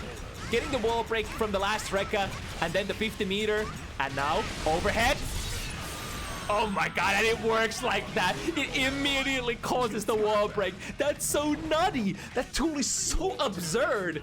I can see the vision. I can see why Elfelt is so strong this patch. That bomb belt does a lot of really good things for you. Even if you go like a Hail Mary, like as your last, like third Rekka into high-low, if that hits, you don't need anything to confirm out of it. The combo, ooh, okay, misses the last hit, but still, you know, as they say, if you drop your combo, be ready to keep up the pressure. Flow at least into a pressure reset or a mix-up at the end. Nice goes airborne against the round start grenade, which has been one successful option here for, you know, the players who have played against Elfelt tonight. Nice whip punish there! From the Rekka sequence, wait for them to press a button. If they do, 5 heavy, whiff punish into big numbers. You know how it is. You've seen this stuff happen since season 1. Overhead, the 6B, or I think there was 6B that was Tomi's option there. Won't be able to get it out successfully, unfortunately for him, but that means Emu is gonna move ever so closer to Tomi's 5 points. This could be a rerun of our first matchup of the evening. Let's see if Emu has had enough time to warm up those hands. That tightrope, of course, as we know, is kind of hard tool to use as well. Like playing safe jumps out of it, playing mix-ups out of it is very, very frame perfect kind of a proposition oftentimes. Not really like auto-timed or anything, so there's actually like a decently large layer of, you know, you just gotta know how to play properly. Or like you gotta have your execution on point rather. Just like Ult's chip, I think. Ooh, with the Kara overhead. We are confirming with the use of 50 meter, but now that means that we're not gonna have that 50 meter to go into the loop here. So Tomi will be able to play. Ooh, drift forward into grenade. Nasty, nasty business. Drops the combo, tries to go for a reset. Emu says, no, I'm gonna take this pressure back. The 6P whips into the very close range instant air dash. That's a very common thing to happen. If you're too itchy on the anti-air trigger finger, your 6P is very prone to whiffing if the opponent is way too close to you. With the left rights, plus frames, FD, I like that. Because from the clone, you don't have like, you can't run point blank most of the time. So what you probably want to try to abuse in that situation is the pushback, the distance between the characters. So FDing in those situations is pretty smart. Ooh, what an escape with the use of Bridal Express. And now Tomi in the driver's seat. Another reset there on the Rekka. It's always so nasty if you get like 1, 2, and then reset back to S Rekka, and they blocked all of that. Oh baby, mixing it at the low hits an immediate wall break for Tomi. That's so good. Should I play this character? This character seems kind of cool this patch. Ooh, but that was not a time where you could go into the Rekka 3 successfully. Doesn't matter. Emu pushing forward with the tightrope. Coming from high, coming from low. No jumps, no neutral jumps for you here. Tomi on their last pixel. Soft knockdown. Lots of options here. Looking for the whiff punishes, and there's the 5 heavy. Surprisingly little amount of whiff punishing in this matchup, but I think it comes down to what we were kind of talking about earlier, where it's like Elfelt doesn't really whip a lot of buttons at neutral. She's kind of like, she shoots you, and then the shot is gonna land on you if you don't, you know, approach on her. Or she's just gonna come at you. She's not really like, she has good buttons, but she's not a standard, she's not a classic, like Footsie's kind of character, if that makes any sense. It's more close and personal. Won't be able to react to the command grab this time, and RC is gonna take care of it for Emu. Definitely on the chase. Fast round here. Ooh, nice, the dash forward, and Tomi recognizing that that was indeed air dash over, so getting a 6P on the right side. The deflect shield does take care of the left and right as well as the high and low. And now we're mixing with Elfeld. Reset into the Rekkas. I think Evo was probably trying to interrupt it. Not sure if it was DP or 5P that they wanted to try. But the timing wasn't quite there. Put them on the ground with plus frames. Cross up for small damage. Tomi has so much meter here. I could see just straight up reversal super coming out. Oh, nothing! That changes for so far. That was a double backdash from Emu. But still, the Rekka with into low. Third hit was reaching far enough to catch Emu's backdash even then. Deflect shield straight into the grenade.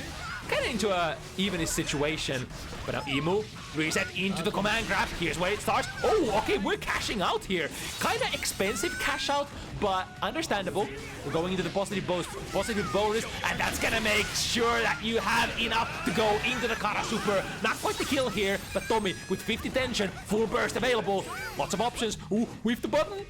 Emu just patiently waits. If there's a punish, so be it. Gold burst for Tomi. That still connects. All right. Into. Was worried about the DP perhaps. And that hesitation, that momentary hesitation for Tomi allows Emu to get into an even better position. It's really tough when you're so close to dying that just a DP would kill you. Then you're like, all right. Am I gonna gamble for the DP? If I get the DP bait, I'll probably win. But if I don't get it and the opponent presses buttons, I'm probably done for. It's gonna be Ogre because I have no life to defend with anymore. Here with oh, the 5K actually gets skipped over by the overhead Rekka. To the other side. Oh, that's so nasty, and that still converts. But of course it does. Chip. The archetype character with the massive corner carry and the wall break potential for many hits. With the overhead, once again from Kara. Gets Evo enough damage to run it back, and running this back we are. I think Evo is probably gonna win here, right?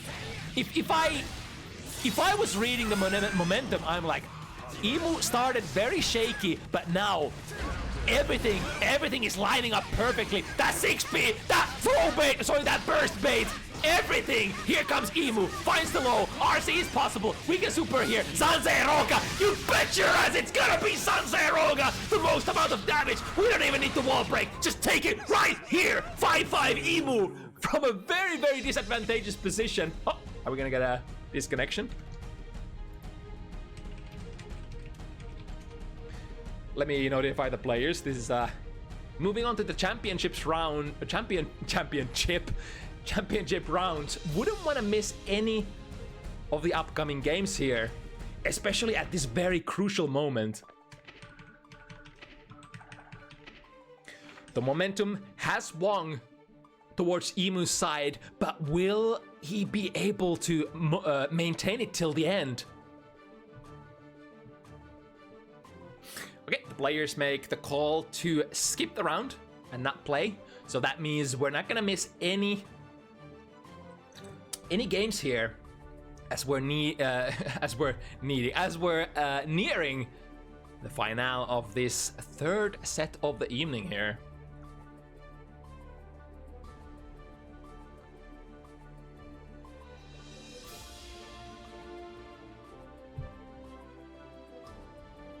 Yeah, it was destined to happen, wasn't it? Because Emu was at a very precarious position, haven't even warmed up, and just having to jump in with a difficult to control character such as Chip Zanev.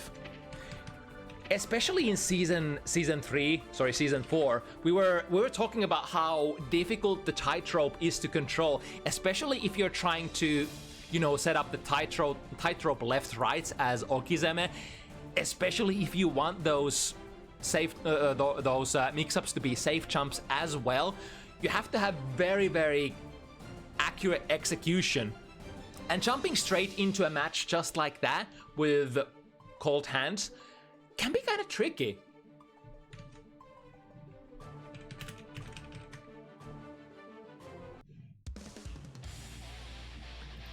But now, the player to get 2 more wins is gonna leave victorious today. Tomi probably could almost smell the victory before it was destined to happen. Getting so many wins to start out with. We'll have to sort of adjust here. Ooh, still was able to get out of there after the heavy Rekka Ender. Was trying to swing 5 heavy there against the clone, perhaps a little too slow. Usually swinging against the clone is the right call, but you need to swing with a button that is fast enough to catch it before it reaches you. Alright, into the positive bonus, soft knockdown. Still, anything could happen here. Switch to the other side with the use of the tightrope, but the 5K goes both directions. Air to air is usually gonna be favored by the opponent if they go airborne against the grenade. And Emu is showing no signs of stopping. We're slicing, we're dicing, and we're moving towards the victory. Tomi starting with a little bit of an advantage here in terms of burst. Ooh, that 2S actually reaches here. Emu was trying to take a stutter step back and then forward. But the active frames meeting with them. Super is available. Yep, of course, take the bomb belt. Most optimal choice here. Deflect shield might not find any value. Look at that big explosion. Drops the combo. Ooh, tried to go. That would have worked. That would have worked. Landing next to Tomi with the throw would have been okay. But again, the control, the tightrope is not the easiest thing in the world to control, as shown here by Emu. Swing and miss, allowing Tomi to actually go airborne. Ooh, builds the meter just in the nick of time. Goes for the Rekka 3 and ready to RC, which is the go-to kind of like pressure reset mix-up situation for Chip. Oh my god, that 5 heavy actually reached still. I like how this matchup has been more Emu just dashing forward. Whoa, what an option! The DP actually gets Tomi there. And Emu, the momentum shift is complete. We are finally in the driver's seat. Emu needs only one. Tomi arrived to the 5 points and probably thought it was gonna be okay, but it is never okay until it's over. FT7, the godly format to play competitive fighting games. Anything can happen. You're at the precipice, but in a couple of seconds, maybe your opponent gets there before you. And look at this Emu, still with all the resources.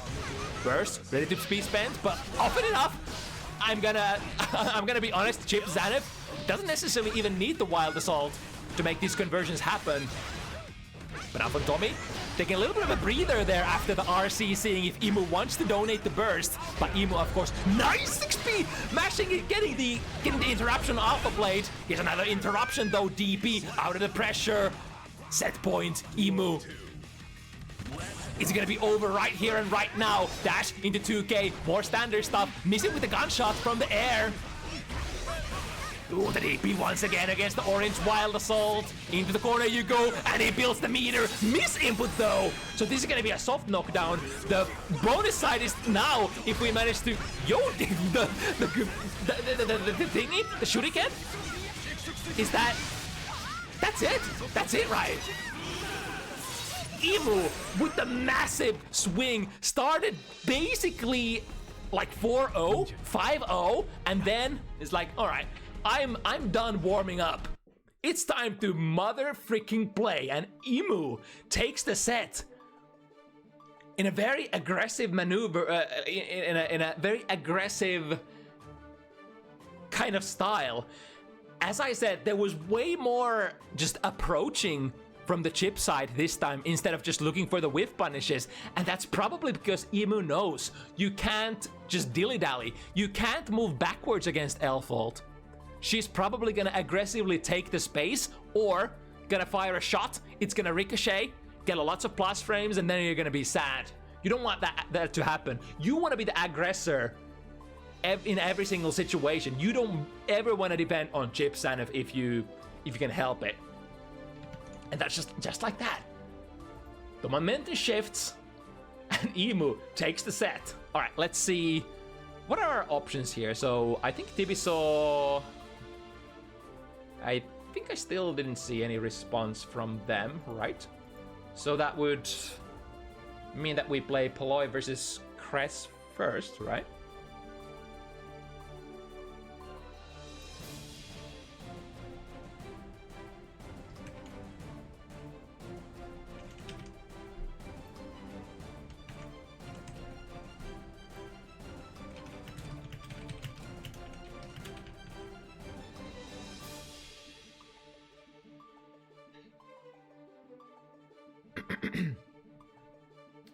Okay, we got okay from Paloy.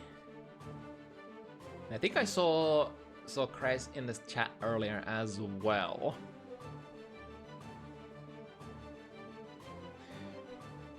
So if it is indeed this match that is gonna go down next, it's a matchup we have played decent amount at the sort of middle point of 2024 this year.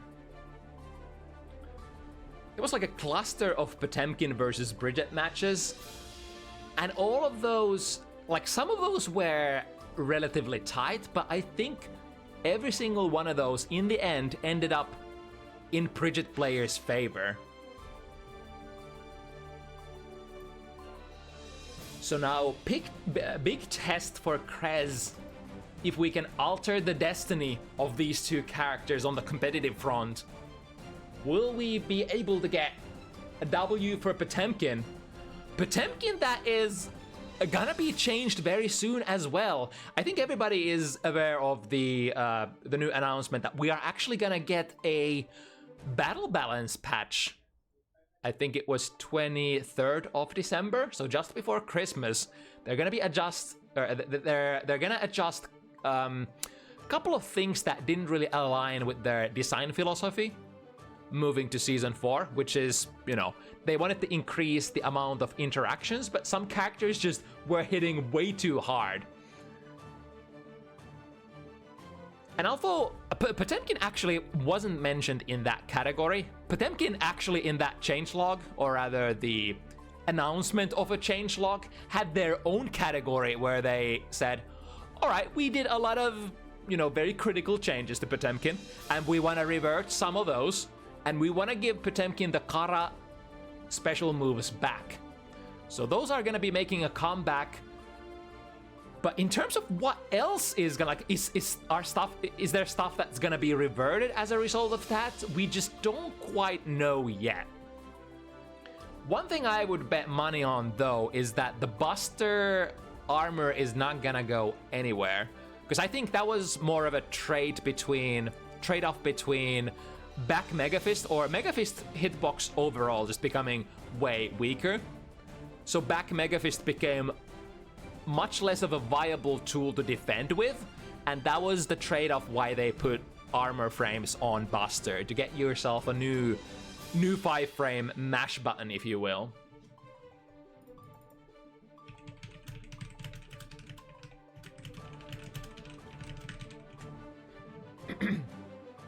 But yeah, the community is gonna be waiting with bated breath how the changes on 23rd are gonna play out. But now we are still playing the initial patch of Season 4. And this is the new Potemkin. I guess what is Potemkin gonna be in the upcoming patch? The new alt Potemkin? It's funny how some OG Potemkin players were like, hell yeah, I like this new version of Potemkin. But then of course the sort of the new age Potemkin players who learned all of those difficult Kara inputs and were just swinging with those every single interaction, every single opportune moment that they could.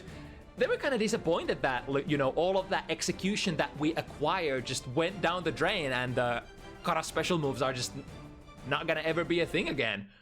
A lot of Potemkin players were super disappointed with that. But if you belong to one of those, like if you belong to that category, the new age Potemkins, you can rest assured those are gonna be back. But in what sort of form, we shall find out 23rd of this month. But now, Paloy versus Crez in the matchup that has been very favorable for Bridget players so far. And for a very good reason. This is, you know, Potemkin is a grappler, and as you may know, this archetype kind of struggles against keep-away characters. And even though I think Bridget is not necessarily like primary keep-away, she's kind of like jack of all trades in like far range front, which kind of gives her really good control over Potemkin still. And of course, when she gets one good hit, it's gonna go into this. It's gonna go into the blender. Wire she to get out of there. Ooh, that was a perfect distance. We got the hard knockdown, almost coast to coast. It's also interesting how that hammerfall kind of slows down as it progresses into its late active frames.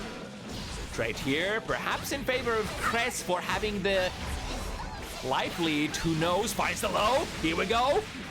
Crez is so close to that burst. We'll be able to get back from this wall stick, and all options are available on the tip. What? Round start? Round start Garuda? Is that a thing? What would that beat? Would that reach if you backdash? Would that reach if you... Interesting. Very, very interesting. Able to frame trap into the yo-yo setup, however, powering through with the armor. 6 heavy into forward Mega Fist will be wave punished here by Paloy. And now corner pressure.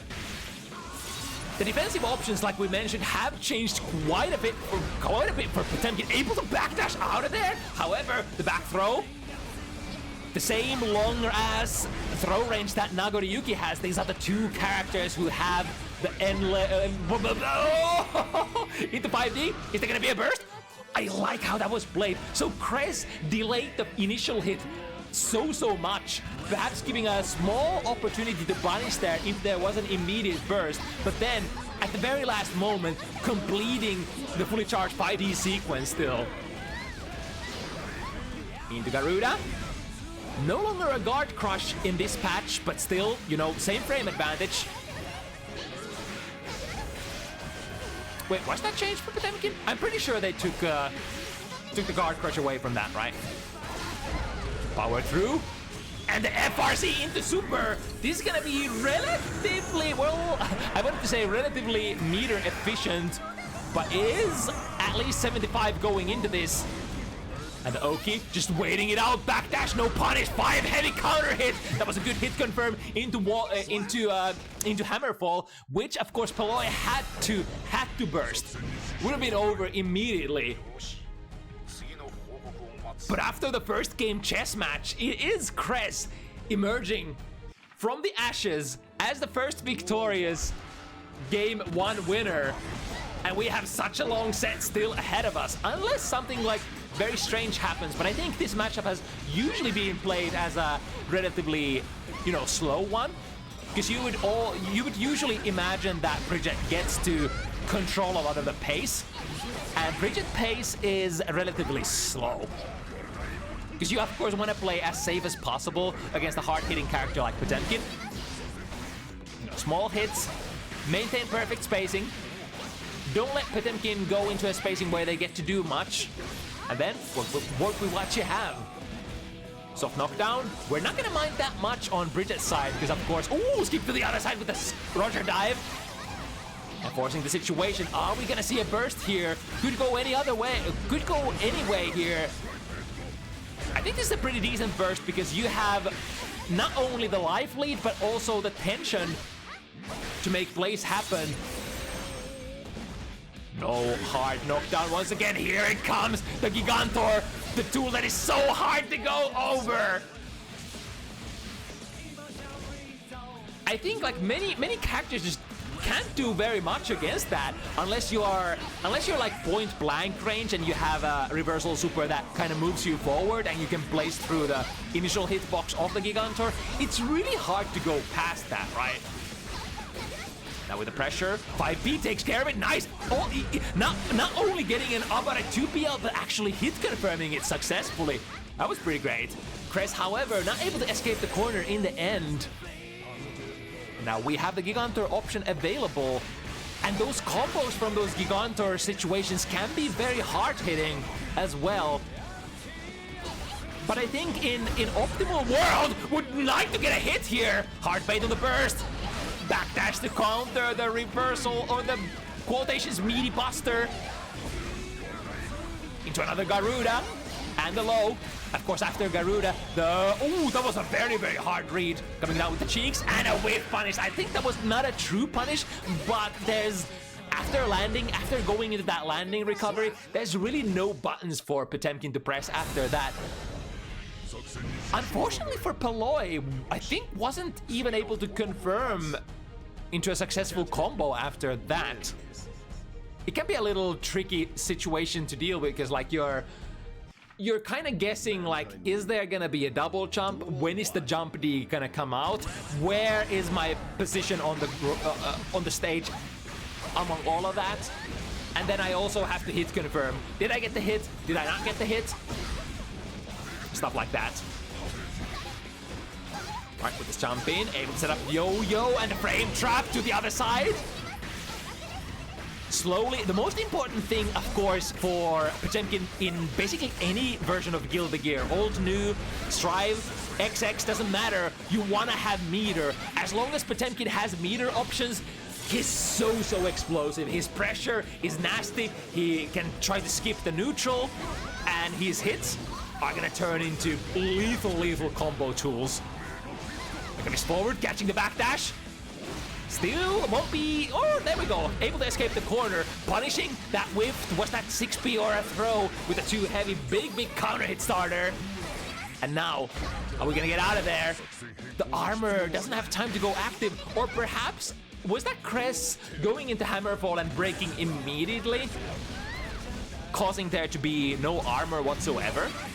I know the Hammerfall break has some new armor frames Season 4, so there's that. On the close slash pressure, frame trap into the blue wireless, so that was a counter hit. We'll be able to kind of get a combo out of that. Nice! Reacts to the armor, collides with the armor, immediate RC, which does produce the next hit, or the extra hit there. Remember, the red explosion shockwave does count as a strike as well. Paloys. Ooh, okay, waking up with the blue RC, we'll be able to see that that's a straight up punish. Backdash shimmy, no reaction from Crez. There will soon have to be a response. There we go. The 5B is the response. The anti-air out of that yo-yo float. The Paloys able to pull it off, put herself on the board. First point. The match remains as a chess kind. It is progressing rather slowly. Paloys is on the driver's seat very often. And once again, Bridget is one of the slowest characters in Strive, isn't she? Like, her damage overall isn't very high, and how she plays pressure, those sequences tend to be very long. Like, there's a lot of buttons that Bridget just gets to press during her pressure. And although, like, she doesn't have like a lot of mix-up opportunities necessarily from those like grounded block strings, you still have the ability to delay those manually, get the frame traps in there, check if the opponent wants to mash, and or try to bluff. Ooh, nice 6P there. Now 6P is the classic Bridget killer if you have a good 6P. And especially, oh, there we go again! Colliding with the armor and immediately into Red Roman cancel to get the combo. Like that very much. That's gonna equalize the situation. And now, on the follow-up, I kind of like this. Just run into it. Don't risk it. You know that it's like, you can't outrun it. It will go all the way towards the corner. And it's probably way better to engage with the Gigantor mid-screen rather than backpedal yourself in the corner and then get a corner mix-up to Potemkin. Ooh, close slash ends up whipping, but it's actually a setup. If the opponent doesn't react in time, we're abusing that armor. Ooh, but the multi-hit jump slash. Yeah, Bridget does have that. The jump slash hits a couple of extra times, or rather, exactly 2 times. OTG Garuda gets a hit on the way out. Paloys transitions into a DP. However, that 6 heavy, the slow startup, no extending hitbox for, or rather hurtbox for Potemkin, will be able to completely beat it out. It's kind of like a multi-use 6 heavy in those kind of situation. When you're spaced out, your opponent might be like, all right, so you're not point blank. So that means you're probably not gonna go for any sort of like close range, close slash offense. So maybe I can just backdash out. But that 6 heavy will probably catch that backdash too. And if it's DP, yeah, it's gonna be so slow that, you know, you're not extending yourself into it, and then you get a big counter hit 6 heavy. Alright, offensive burst here. I kinda like this. If you go for a neutral burst, then you're gonna return back to neutral. Potemkin against Bridget, which won't usually like be exactly the optimal scenario where you wanna be. So perhaps using your burst in this kind of offensive manner, just bursting them into the corner if they are able to guess right, might be the best kind of burst that Potemkin can get in these kind of matchups. Nice shimmy this time around. Once again, backdash into / starter. Very basic stuff. Ooh, okay. Interesting, the yo-yo had actually enough disjoint there so that the, the heat tackle wasn't able to score a hit on Bridget herself. Oh, the multi-hits. The SS, or the heavy, producing multiple hits. There is a little bit of a gap between those hits, but if Potemkin starts his armored frame from very far away, then those, you know, you're not gonna have, or rather you are gonna have enough of a gap to produce the follow-up hit. The patience here, taking the burst on the way out as well. Crez wanted to go for the same momentum burst again and put Paloy in the corner, but this time she remembers. Ooh, trying to go into the yo-yo whirl. Knew that that was probably going to be the end of it, perhaps building into the 50 tension, and the RC was available. Paloy, air dash, the very late air dash into 6P. Crez is ready to react with the anti-air. Super important. You are the player, you are the character who is oftentimes on the sort of on the back foot, on the defensive position.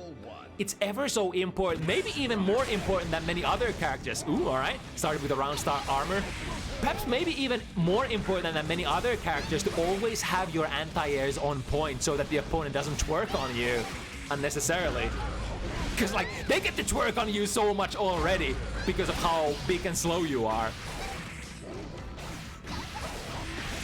Ooh, again, yes. Crez has been trying that maneuver, but from the kickstart, Paloy is always ready to check the situation, and as soon as she sees that the armor is coming, queue up the RC so that it comes up way before the hitbox of Hammerfall can. Ooh, this time that was a very hard commit there on the kickstart. Didn't have the 50 meter that Bridget usually wants to play. Into the low, we go again.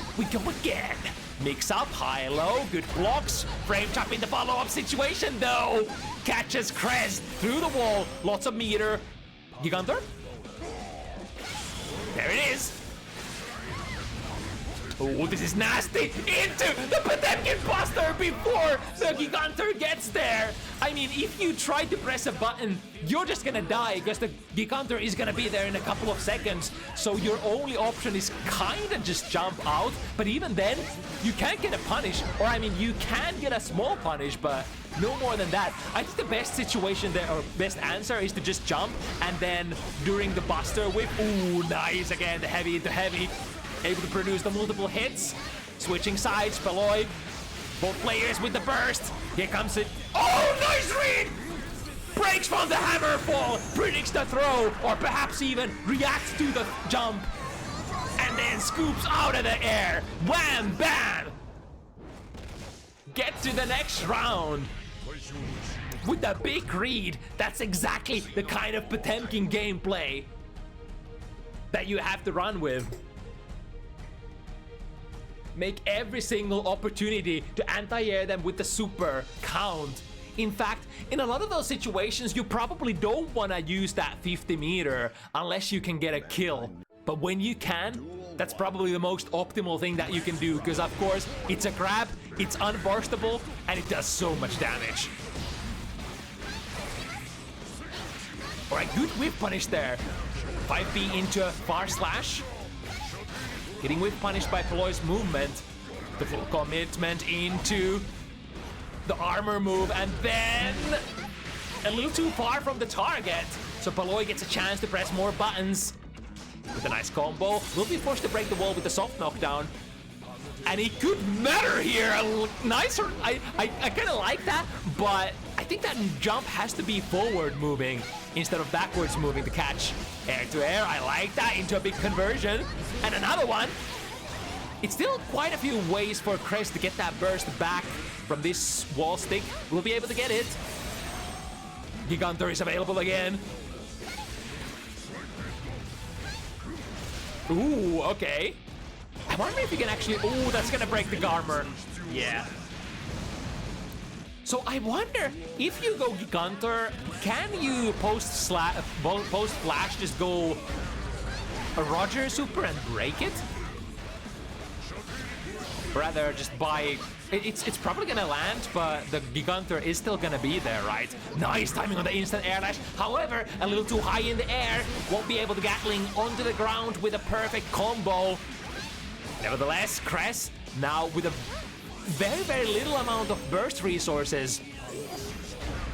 Trying to go for the drift forward PRC into a throw. Paloy nowhere to be found. With that positive bonus, we're gonna build so much. However, the 5 PP, the fastest mash, the 5-framer of Potemkins get Crez out of the corner. And now lots of different options available here. Kickstart RC, the pressure reset guarantee Bridget to get into that pressure situation. 100 meter, I think that's actually 99. Yeah, here comes. Oh, and the snipe! I like that. It's the only situation where you can afford to extend yourself into the Gigantor when you know that Potemkin has no more life to play with. When you can trade, because like, if Paloy gets the hit here and Crez survives, that means that Paloy is gonna fall straight into the Aegis Reflector and get comboed. But because the opponent's life is so low, we can take that trade. We can totally take that trade. Duel 1. I think that's why Crez has been a little hesitant going straight into the Gigantor out of some of these soft knockdown situations, or sorry, soft knockdown wall break situations, because there is a little bit of counterplay available still. Nice, the very delayed 2D. This time blocked, however, the backdash is caught by Crez once again, and with a nice combo route, we'll be able to extract most of the damage out of that. Roger is gonna check the Mega Fist forward, 6P, nice! Looking for that last hit. Paloys, of course, has to contend with the massive amount of meter, as well as that potential burst on Crez's side. Crez, however, gets to keep all of that nice little value and take it to the last potential last round. God, that was half of your life from a 6P.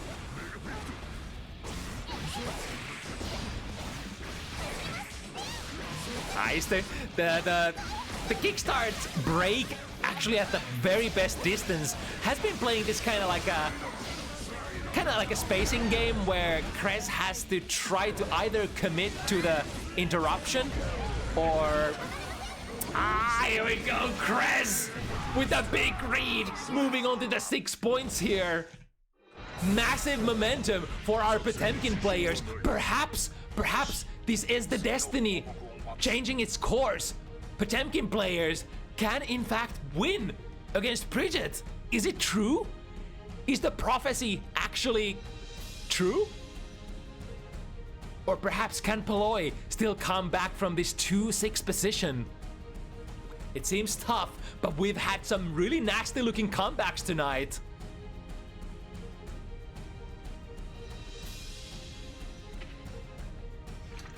Or was that 7 already? Did I just miscount?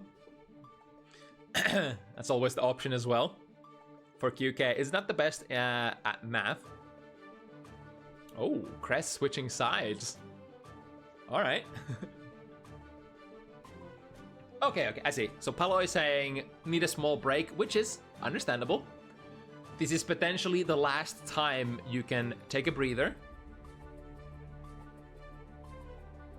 Oh, which side are we gonna land on? It is a mystery. Either way, from this point on, Paloy will have to play the perfect game. Perhaps the set of her life. Crez only needs one more. Of course, Crez has been playing with, you know, the usual confidence of Potemkin players. You're of course in especially matchups like these against, you know, soft hitting characters, characters that you can deal massive damage on if you get the right read. Your style is usually very cocksure. Like, you're confident pressing buttons, you're, you know, confident that if if that button doesn't lead into anything, and if I get counter hit, or if that was the wrong read, I'm gonna have so much life that I'm probably still gonna be guessing 1 or 2 or 3 or even maybe 4 times more after that initial mistake. Very common formula for, you know, big bodies across just about all fighting games. Right, Crez indeed ends up taking the player 1 spot here. A little bit of a switcherino.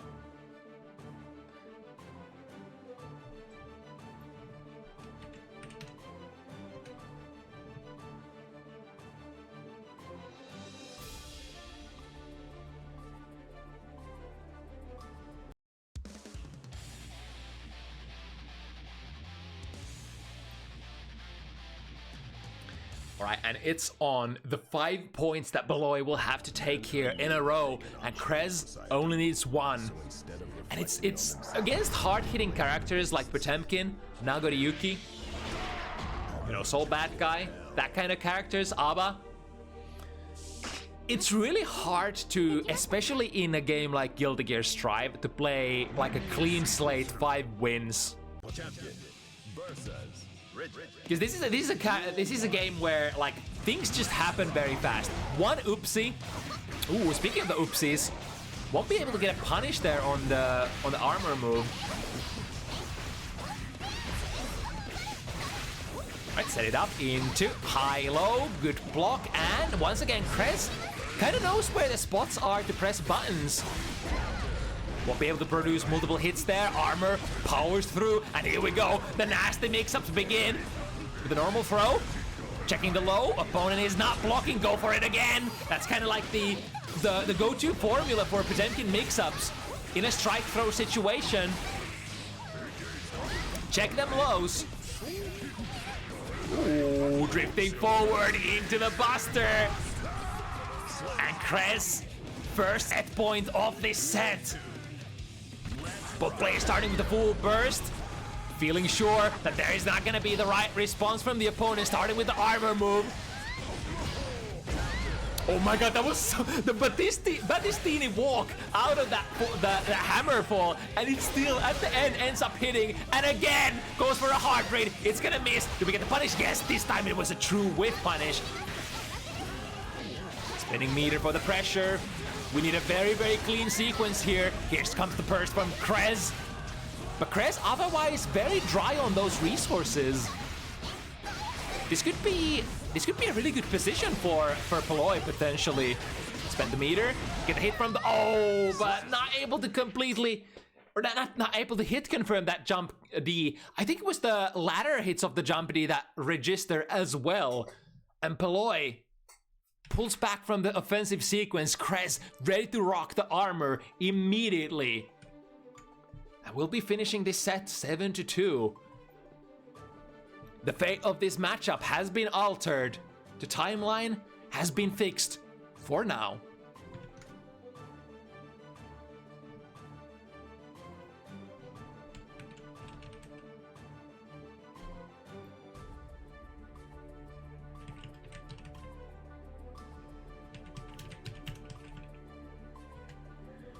Let's see if we have Tibisu available.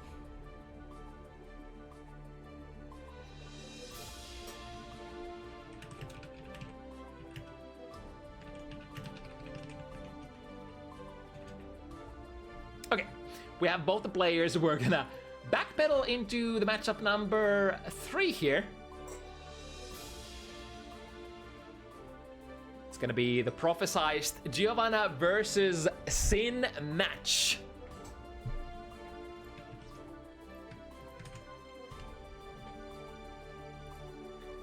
So the match that has to be played very carefully for both these characters.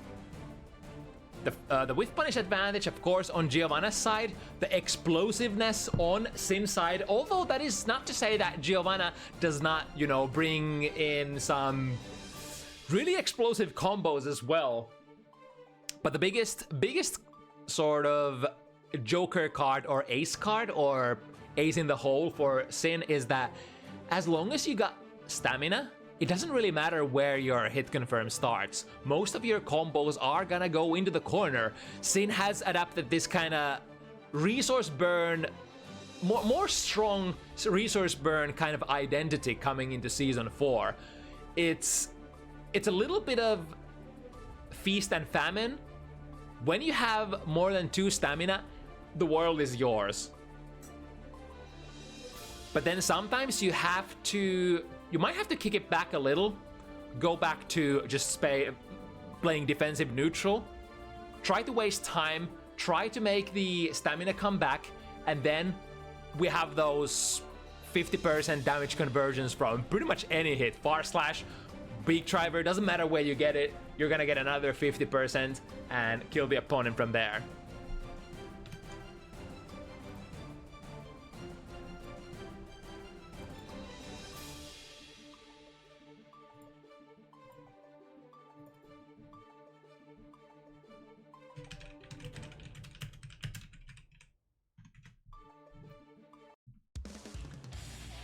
Alrighty, from the land of the many Sin players, France bringing in some of the best Sins in the business in such a great number. Another warrior enters the ring. However, here's another immediately into an interesting interaction. Because Sin has some of the most shallow jump-ins in the game, he's very susceptible to Giovanna just dashing forward and pressing far slash, and that usually ends up anti-airing you. So gotta be very careful in this matchup how and when you go airborne against Gio. Ooh, that's a big counter hit 2D from a point blank range as well. So that can be basically a guaranteed wall break. Only disadvantage for BNZ was not getting the 50 meter there for the hard knockdown into overhead. So choosing to preserve a lot of calories here, stamina, old terminology from back in the day. Coast to coast with the use of Red Wild Assault. Ooh, interesting catch there from the air. Ooh, just very short of having that third stamina, which would have guaranteed the wall break. No matter, even if we can't get the kill right here, keep the pressure. We are positive in terms of frame advantage. Find the hit and get the kill. Are able to sneak in a little bit of an instant air dash there. Caught Tibisu trying to defend the ground there with 2S. 2S from Sin is probably one of the more important buttons here. One of the only buttons that can actually defend yourself against Giovanna's 2D. Here with the BNB conversion, spent 2 stamina, spent the super, wall break from anywhere for half of their life. And now Sin is one of the better characters. Ooh, we'll be able to see that 5 hit. He wasn't quite ready to go active there yet. So 5 PP, mash out of it. Sin is 100 meter though. Defensive options available. We go for the YRC. And we have 1 stamina back. That means we go into +6. Ah, but no stamina to spend here. And again, no stamina. We're so dry on resources. Tries to swing with the big TP. That should be enough. BNZ with the patient plays. That is the downfall of Sin this patch. That stamina takes so long time to come back. So if you make a mistake, if you route into something that puts you in 0 stamina, that beak driver, even on hit, can sometimes be punished at certain distances. You just don't have any conversions if you go into that special move. Those times you usually want to compensate with the use of burst. Spend the orange wild assault. So if you get like a 2S or far slash, go into orange wild assault. Yeah, again, the beak driver, it's not gonna go anywhere unless you have at least 1 stamina. And even with that 1 stamina, far range hit, it's kind of weak. But now, oh, Tibisu fires the burst at one of the last moments. But BNZ knew it was gonna come out. And that's gonna be 1 point catching in the account of BNZ. Yeah, I kind of like this because I like talking about the feast and famine of this character. It's so interesting to me what they did to Sin Kisk to make him much more, to have like kind of like your own identity among the characters now. Nice with the DP. One of the, or rather the only character in the game that actually can press close slash pressure after hitting their DP at the meager cost of 1 stamina. We punished, there we go, we got it. Pushing into the corner with the full frontal dash forward. And cancelling the hoop stomp will be enough forward pushing momentum to call out the deflect shield. But now BNC has the resources, drift forward, sees the opponent in the air. That's a counter hit. That's a GODP counter hit. Look at this. It's gonna go into a walls break. Ooh, I like that. That was, what was that? The like a micro dash 5D. Looks really. I think that's like the first time I actually see that.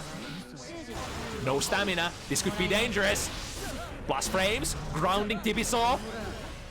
And the pressure keeps on going. This is positive bonus. However, the DP, the Hail Mary, the last chance. If Scene doesn't hit DP here, I think it's just done because BNZ still had the 50 meter. So that was a really nice gamble there. Missing with a big driver, gotta be really careful with that. Catches BNZ coming in with that dash. El Cunt, one of the favorite moves. Ooh, the double jump, able to bait out the 6B. But still won't be able to land at an opportune timing. Tibisu still getting a good anti-air, wall break, and we still have stamina here as well. Let's see, yep, backing off. This is very common to see from Sin in this patch. If you have less than 2 stamina at soft wall break, just back off and play defensive instead until you have that stamina that you can go with this exact conversion. However, dropping the conversion, and now BNC has a chance. 1 stamina, we can get conversions here. Ooh, tries to bluff. Instead of going into RC or going into the full conversion, chooses to just go into Gazelle instead. But BNC ready to counteract it. 50 meter, ready to go. That's a punish, and that's gonna be a kill as well. Maybe a little greedy there with the. But I think tried to reset the conversion. I think the conversion for Tibisu wouldn't have killed, so that's probably what prompted them to go into like a double or nothing kind of situation there. 1, 2, 3, 6 heavy into. Did it change this patch? Does 6 heavy still give you a safe jump against 9-framers? I forgot. Which would be relevant, of course, against our 9-frame DP hero here. Here we go, spend 2 and into Tyrant Barrel. This is a little costly though. That was a Kara cancel, so that's gonna take all of Tibisu's 3 stamina there. That was interesting. So wait, that was a empowered. So Xavi into, was that drift forward into a throw? That was quite a few layers there for BNZ. All right, we've punished with the use of 2D. The most important. Oh, that's gonna be a big one. Yeah, forcing BNC to burst very early, choosing to. I kind of like this. So could have gone into the last stamina conversion and maybe gamble that you're gonna build into the 50 meter, but chose the more conservative route here and just drop the conversion instead. DP once again, swinging the momentum. However, the back throw, swinging the momentum even more. Close slash. Oh, that's still connects. It was a very queer-looking conversion as well. The close slash hit very high up in the air, and the 2 heavy first hit actually ends up missing, and then the second hit lands as a hit. Oh man. Very rare kind of conversions that you're probably not gonna be ready for. Oh, played the backdash push, backdash shimmy perfectly, but no follow-up. Still working with the pressure. Nice, finds the 6K. That's a very, very valuable button to have hit your opponent if you're at low stamina. Oh my god, that 2 heavy actually travels forward long enough. RC here, and Tibisu is gonna put himself in the board, or rather on the board. 1, 2. And that's how it begins. Both players putting the initial points on the board. Duel 1. And then drawing upon all of the RPS situation. Ooh, started with a very, very aggressive dash forward straight into the 2S of Tibisu's. Yeah, 2S, the magic button. Even though that 2S was nerfed a little, moving from patch to patch, it is still one of the best buttons that Sin can press defensively at neutral situations. Got hitbox a little bit on the slower side, but you know, there are very few buttons in this game that beat it, and very few characters that can consistently whip punish it as well. FD trying to push BNZ away as much as possible. Here comes the dime from below. Drops the combo, but we still have the stamina. And look at that, from an overhead, meterless overhead available, the 2 stamina conversion. Basically a 50% health conversion that you can make for just hitting an overhead and then burning your resources. Good stuff. FD initially pushes the far slash away, but where is the gap? Able to cash out, that's so close to getting a kill, not quite. Tibisu still alive. Plus frames. Ooh, the FD block actually makes that situation a little interesting there from the max range. The spiral arrow, that's a big one. The 5 heavy round start, 10 frame, very, very dangerous hit that scene players would love to avoid as often as possible.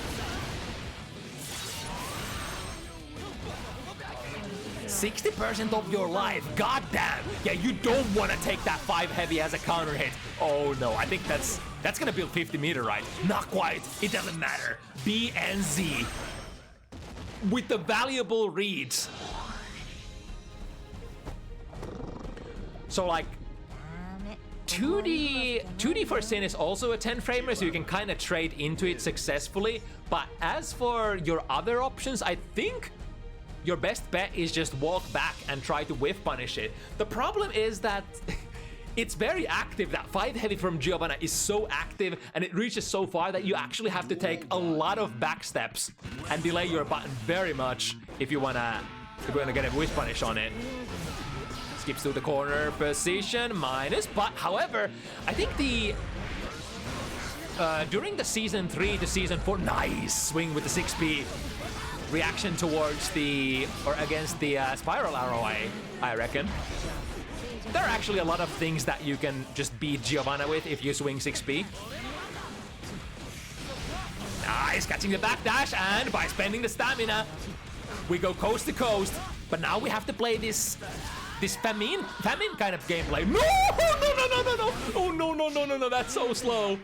BNZ gets in there, gets a punish, back into the other corner, and here we go, closeless punish. Let's see your biggest combo. Even if the wall breaks too early, we have the super. Does that super hit harder than the other one? I thought the other super would do actually more. Either way, one more hit. Spend the wild assault if necessary. Keep the pressure alive. You all know the positive bonus loop. Keep spending one resource and keep building the others. In the meantime, yeah, there we go, the far slash. Such an annoying anti-air button to deal with. It's like no Giovanna means to play that as an anti-air, but if Sin is doing the instant air dash jump heavy that they like to play, that deep dash far slash, actually a really good button. And once again, yeah, you don't want to be airborne as Sin in this matchup. That far slash is too good to challenge. Right, dropping the opponent. Not the most amount of frame advantage if you end your combos with the DP. Ooh, oh my god, that was a big counter hit. And has... Oh, interesting place to burn the meter. So Tibisu still with a little chance here. In fact, I'd say it's 50-50 until that hit. However, DP out of the pressure. We have 75. Are we gonna get to use that on Tibisu's side? YRC, give me turn. Here we go. Spend it all to try to end it, but we can't end it. No, never mind. We can. Dash forward, far slash, massive plus frames. Sorry, massive active frames. Very, very hard to challenge. That's one of the buttons where you would love to be swinging a 6P. If you notice that the Giovanna player is doing that dash forward far slash, the kind of the sequence that catches a lot of passive approaches, catches a lot of stuff like jumping into the air, catches a lot of stuff like backdashes, like just covers a lot of different options at the same time. If you know this, that Giovanna is playing that so often, swing the 6P. You gotta be playing the counter options.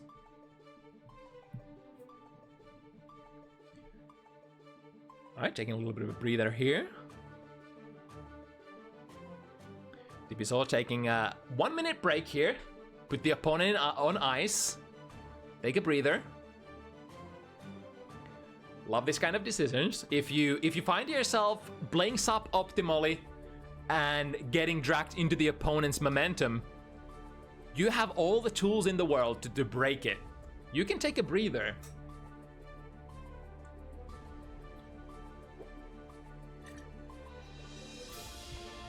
Allows us on the commentary desk also to take a little bit of a sip and a breather. It's been quite the evening so far, and it ain't over yet. We have this exciting match yet to conclude, and after this we got a couple really high-level hot matches coming up as well. One of them being an Asuka matchup. It's been a while. But for now, we're still engaging in the Sin versus Giovanna.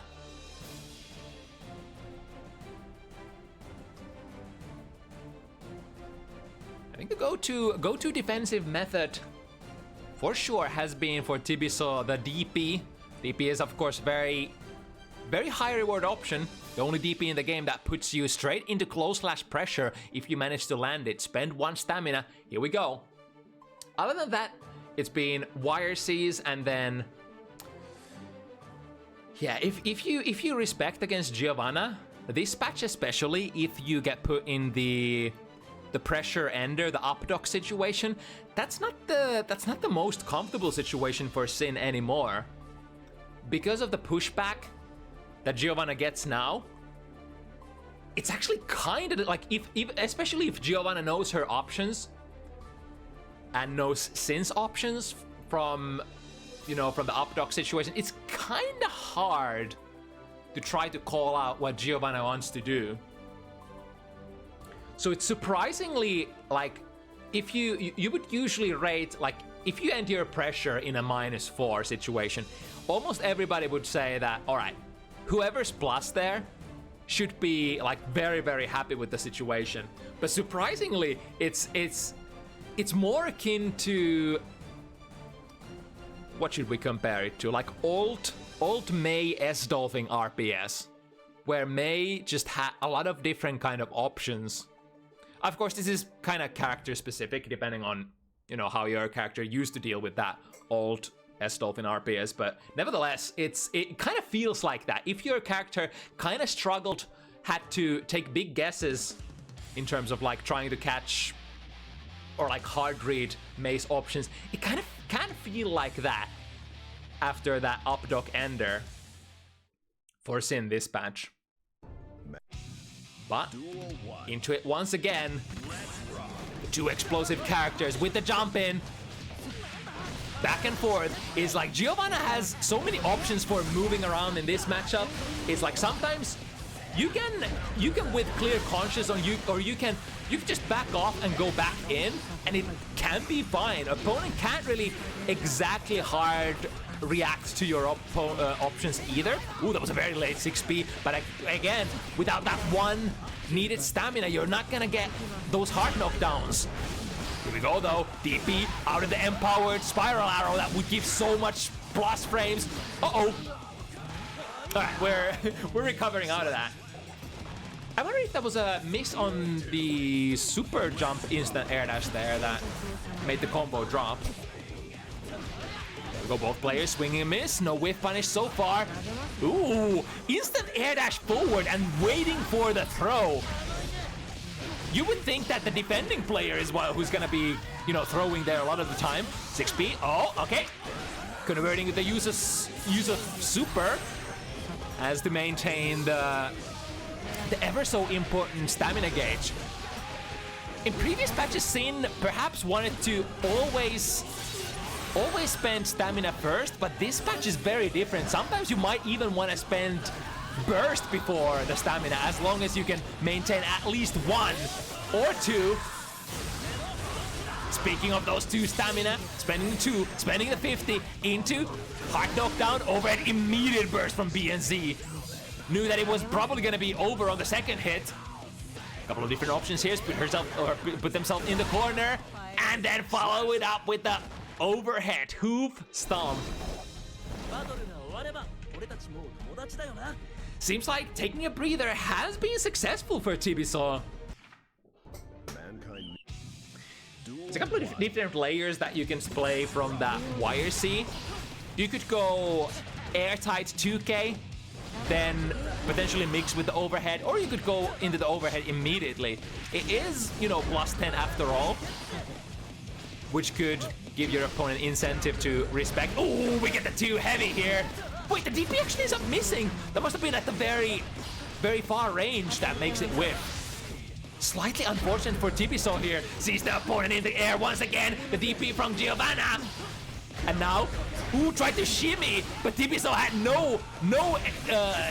no intentions whatsoever to try to throw there. Just press buttons instead. Call out the shimmy. The perfect option. Ooh, dancing to the other side. Jump slash completely whiffing, as is this DP as well. And that should be enough of a starter to wrap it up here. Oh, that should be minus, right? Even with the empowered axe kick, right? With the tap dance. Ooh, that's not gonna lead into much unless BNC has the 50 meter to spend. Spend 2 stamina, get the throw, and now in the corner, this reversal super is gonna work out.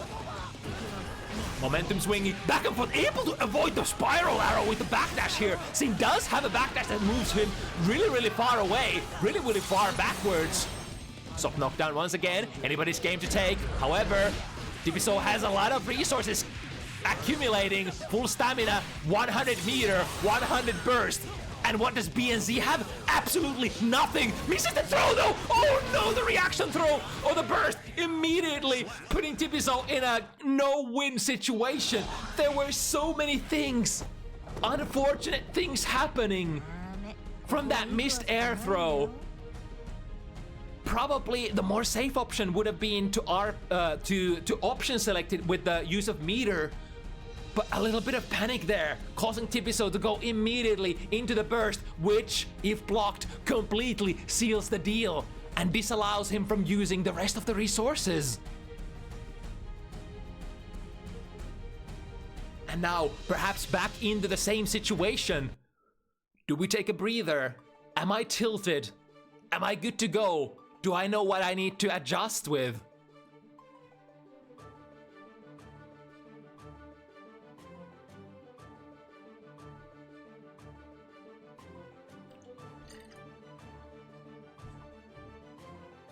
BNC has been really good at flowing with the basic Giovanna gameplay. Try to get in, dance around. Surprisingly little amount of opportunities to just straight up whiff punish. I think BNC, for the most part, has been catching Tibisu trying to adjust their spacing at neutral. So Tibisu not necessarily swinging with a lot of buttons, which is understandable. You don't usually want to just swing against Giovanna, unless you're swinging like 2S or something.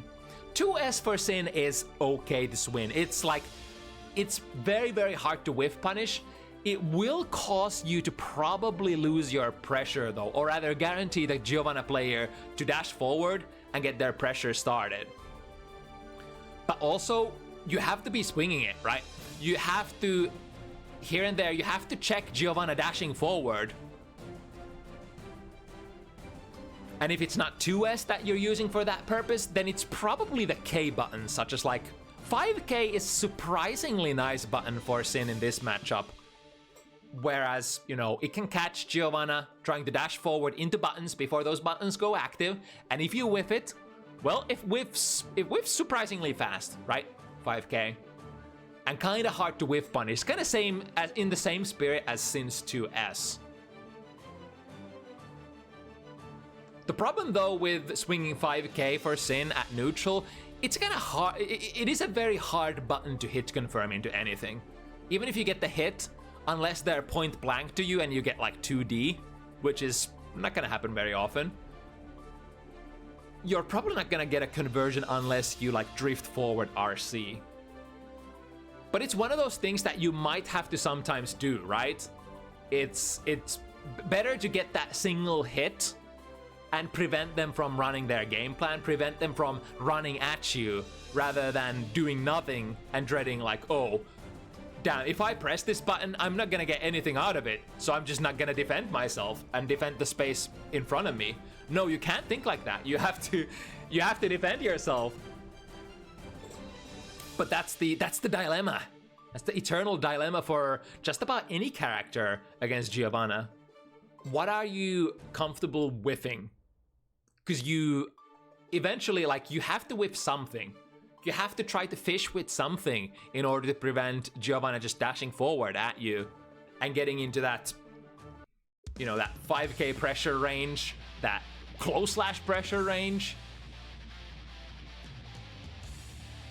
All right. From the 5-2 situation, BNZ at a decent lead here. Let's see if we're able to flip the momentum going into this next one. Trying to whiff punish the Elk Hunt, however, a little too far to do so.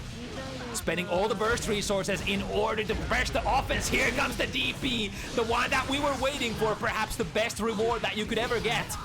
Jumping in, Tibisu with a nice anti-air, drifting straight into that 2S, and you can challenge that. That was the kind of right call initially for BNC to respect. We got the wall. We still got 1 stamina. Finds a 2k, no hit confirmed. Very patient here. Overhead, nice, stands up to block. However, in the follow-up situation, 2k, tick throw, and a big counter hit that's gonna be cashed out immediately. The 6k is the messiah. The button that you'd love to land in the follow-up situations. Because usually after a hit confirm, after a big combo, Sin is probably gonna be lacking on some resources, right? Be it stamina or burst or otherwise. 6k resourceless conversions, easy conversions, always one of your best friends. Speaking of best friends, here's the DP. The blue RC slowdown catches Tibisu initially, but then from the YRC, actually not able to convert out of that overhead successfully. And the neutral jump versus the air dash from BNC. Perfect timing on the burst, puts BNC in the corner. Here's the plus frames, and then into the close slash pressure. Keep it alive to the other side. One more. It's gonna be the that BNC finds the round with. Very, very important round coming up here from a 6P. Nice, we'll be able to get the wall break if they would spend the last stamina. However, the safest play here is to actually drop the combo and not break the wall. What the tip! At the tip of the hoof stomp range! That should be a wall break. Yes, indeed. Spend 1, get the soft one. This will guarantee that the stamina, the tension is gonna come back soon. Get the 2k into a thick throw once again. One of the go-to tools of Tibisu. There is, of course, the 2k into 6 heavy frame trap, which goes into massive, massive numbers if you try to mash against that. It is vulnerable against the throw mash, though. However, I would wager that many players in Guilty Gear Strive are already in that mindset where they're like, I can't mash throw, that's way too risky. You put yourself in a counter hit state. Right, so far so good for Tibisu, where you have to work very harder. Nice fuzzy jump out of the throw, and another one! Trying to force it maybe a little too much. Switch sides with the use of 2 stamina. Wall break, yes indeed, baby! Season 4 combos. Ooh, the 6P actually cut. The red RC explosion was not able to reach BNZ though. Immediate combo from the overhead. Is that gonna be enough? Misses the combo. This could be bad. Now BNC is gonna get out of the corner. We still have the burst option. Very nice timing there. Making sure that Tibisu bursts BNC towards the corner and not towards the mid screen. It would have been a tragedy there to burst Giovanna into the mid screen. With the overhead, spending 2. BNC chooses, I don't want to go through the wall just yet, which is a realistic, very realistic prospect. But now look at this, so much damage done. Positive bonus. Oh, and the 6P, the very, very late 6P from that distance. I think if BNC was a little closer, that axe kick would have just registered before Tibisu was able to react with the anti-air. However, from that distance, any button that you're gonna press, even a little late, is probably gonna land as a punish against the landing frames of Giovanna there. We're moving ever so closer. Tibisu was feeling a little discouraged there for a moment. But now, maybe, just maybe, we've followed our groove. Here's the Elk, a very important tool against Giovanna, especially if they try to backdash all the time. Deep dash Elk. One of the nicest tools to catch them. Ooh, that's a big counter hit. Yeah, immediately burst out. However, here comes another one. No hits confirmed from BNZ. Blessing in disguise for sure for Tibisu. Spent the 2. Do we get to the burst? Sorry, the tension? Not quite. But that means in the... Oh, that's gonna power through for sure. But now any hit for Tibisu would be good. But I think that works both ways. Any hit for BNZ is gonna do the deed as well. Into close slash. Ooh, I'm surprised that the 5 heavy cancel didn't actually miss against the reflex shield. Looking for enough damage. Couple more hits. Yes, indeed. We got them in the bag. Another super important couple of rounds coming. Ooh, barely jumping out of the throw there. -4. We play the RPS.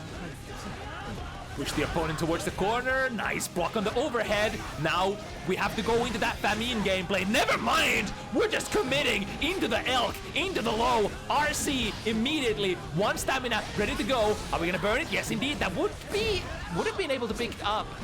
I guess it doesn't matter that much because you can't have a wall break anyway. Skipping a hop over that 2S with the axe kick. And now BNC's time to bring the run back. The +3 go into the overhead immediately, and another overhead, but we don't have the stamina. No, the knowledge check. If the overhead hits, it doesn't matter. You can still punish. The overhead on hit is -5. You can press your 5-framer if you're looking at the sim player stamina. But in the heat of the moment, sometimes players just forget it. Here comes the conversion. BNC very close to the burst. Uses the burst immediately to save. Stamina, oh stamina, I wish you were there, says Tibisu to the other side. However, BNC, that was a very, very expensive RC. And now we're gonna be so dry for a very long time. 6P, there we go. We've been talking about that 6P and how that's so important when you're playing against Giovanna. We've seen these daring, brave dash forwards into far slash. No more. Tibisu ready to meet the Giovanna player in the middle with the active frames, saving the situation. This was 2-5 at one point, but taking those couple of breaks, taking those couples of breathers, Tibisu able to bring it 5 even, and now we have a match in our hands. The momentum, oh, that's a big one! Into a BNB conversion. BNC bursting very early. Nice footsies there with the 2D. With the 1-hit Elkan this time, swings a 5 heavy. I'm actually surprised that ended up trading. Elk without a cancel is very, very minus.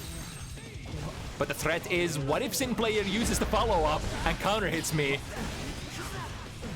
With the positive bonus, we're gonna have 50 meter, regardless of the, the outcome of the throw situation. Here we go, Tibisu for the first time, technically in the winning side. However, that's a burst, or rather bait on the burst. This could be a big, big momentum swing. This kind of means that Tibisu might, well, I guess is not gonna have a burst this game, but is surely gonna have a burst next game. Plus frames? Ooh. We're making sure that we do actually have the plus frames by spending the 100. YRC? It was baited actually, but maybe BNC didn't realize that was a bait situation. I break the wall. Soft knockdown and the 5 heavy. There we go. The 10-framer that reaches so far. I think in that soft knockdown situation, there you can't even press 2D as Sin anymore because it would just whiff. Maybe. From the big starter, working towards the corner, and then the other corner. Get a safe jump over that close slash mash. The DP goes to the other side. However, BNC is a little late there on the punish. Small hits, small hits. We're looking for the good one. Tried to go for a DP, but because it crossed up, got the hook stomp instead. And then we break with Tyrant Barrel. 50 and 50. 50 burst, 50 tension available. Baits it! Big one! Has the RC! This could be a kill. This is so close. No special move. It doesn't matter. Tibisu 6 points before BNC. From a situation that, oops, hello? There we go. Sorry, malfunction on keyboard. Tibisu 6 points from that 2-5 position. Absolutely nutty. Now it's probably the burden on BNZ's side to control their mental. How can we recover from those breathers? Tibisu was able to bring it, you know, into a relatively clean gameplay afterwards. No hesitation. To the other side, yeah, it's gonna be minus, so BNC understandably dislodging from that situation. Here comes the RC conversion. We have 2 stamina going through the wall. This is pretty good. 1 hit, any hit will kill BNZ here. Frame trap into far slash, immediate burst, doesn't want to deal with any of that. Slides into into the beak driver with bravery of a pack of wolves. But now Tibisu putting it on a set point position. Who would have seen this wing of momentum? But I guess it's been on bounty hunters the week of runbacks, and on brand with that. Oh, that's gonna be a punish though. No conversion into DP this time. Nice. And 1 more hit that Tibisu is hunting for. No defensive universals here for BNC. No meter, no burst, and that's gonna be it from the stray hit. Drift forward. Tibisu able to swing it around for Team France. Wow. What a week. Damn, Captain, what a week. You never think it's coming, but this is why you never give up. You disengage from a match, you take a breather, and then you just win. Go again. Well, what's the worst thing that can happen? Maybe you lose. Maybe you win.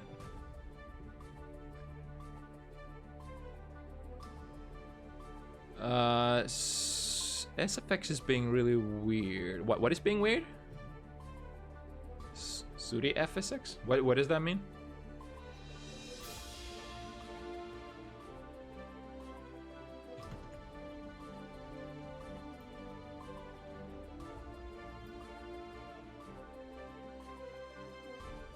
The mic? Or?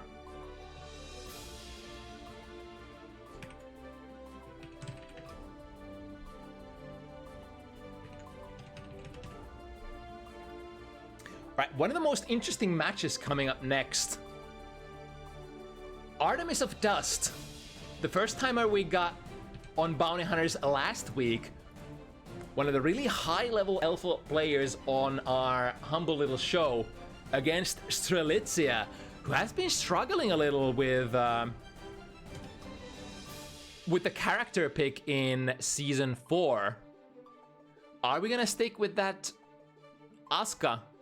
Are we gonna maybe move into another character? But so far, the executive call seems to be that we are sticking with Asuka for now.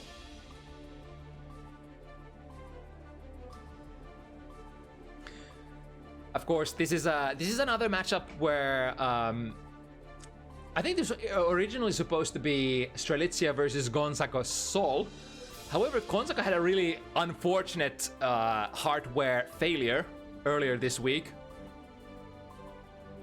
So Artemis stepping in on a short notice to fill the shoes of our Sol player.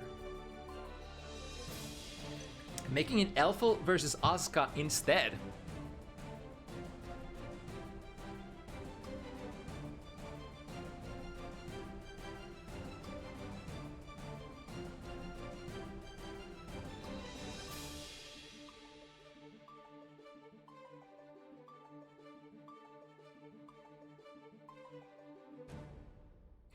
So of course the sort of whatchamacallit, the initial premise of the matchup, you absolutely wanna be point blank with Asuka if you're the alpha player.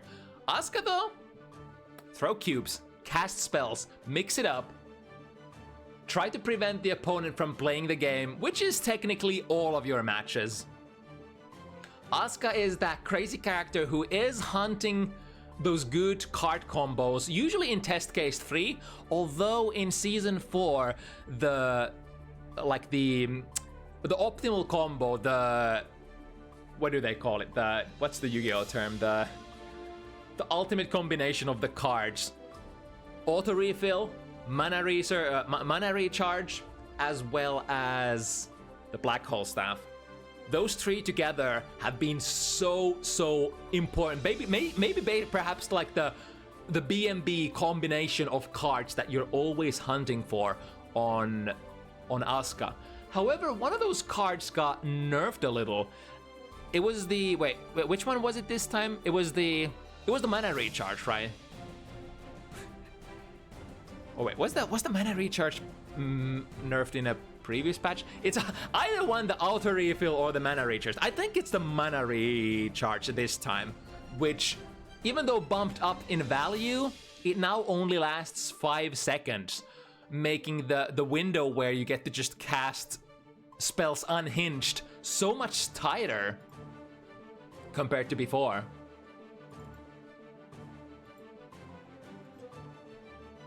So that you would think that's a small change, but that basically changes kind of everything. As you know, the highest level Asuka play was all about getting that combination, and now that you have such a small, so much of a smaller window to cast all of those spells, it just changes everything. It makes stuff so much different.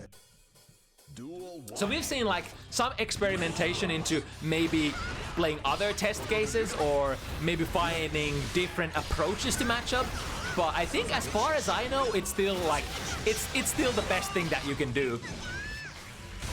But now I think I think Strelitzia is still in test case 1 at the moment. So a really important thing to keep note of is the kind of like where the amount of cards that you still have left in your deck next to Strelitzia's mana meter. Oh, this is actually gonna go through right. During the cast of 2D, and now Strelitzia completely out of mana to the other side, and this is gonna do so much damage. When that wizard mana shield breaks, you're wide open. You're gonna take way more damage than Chip and Milia. Nice, unloads their hand immediately, looking for a new card. Yeah, this is interesting. So Strelitzia is choosing to stay in test case 1 here. Lots of screamers in hand. So this is a lot of area control.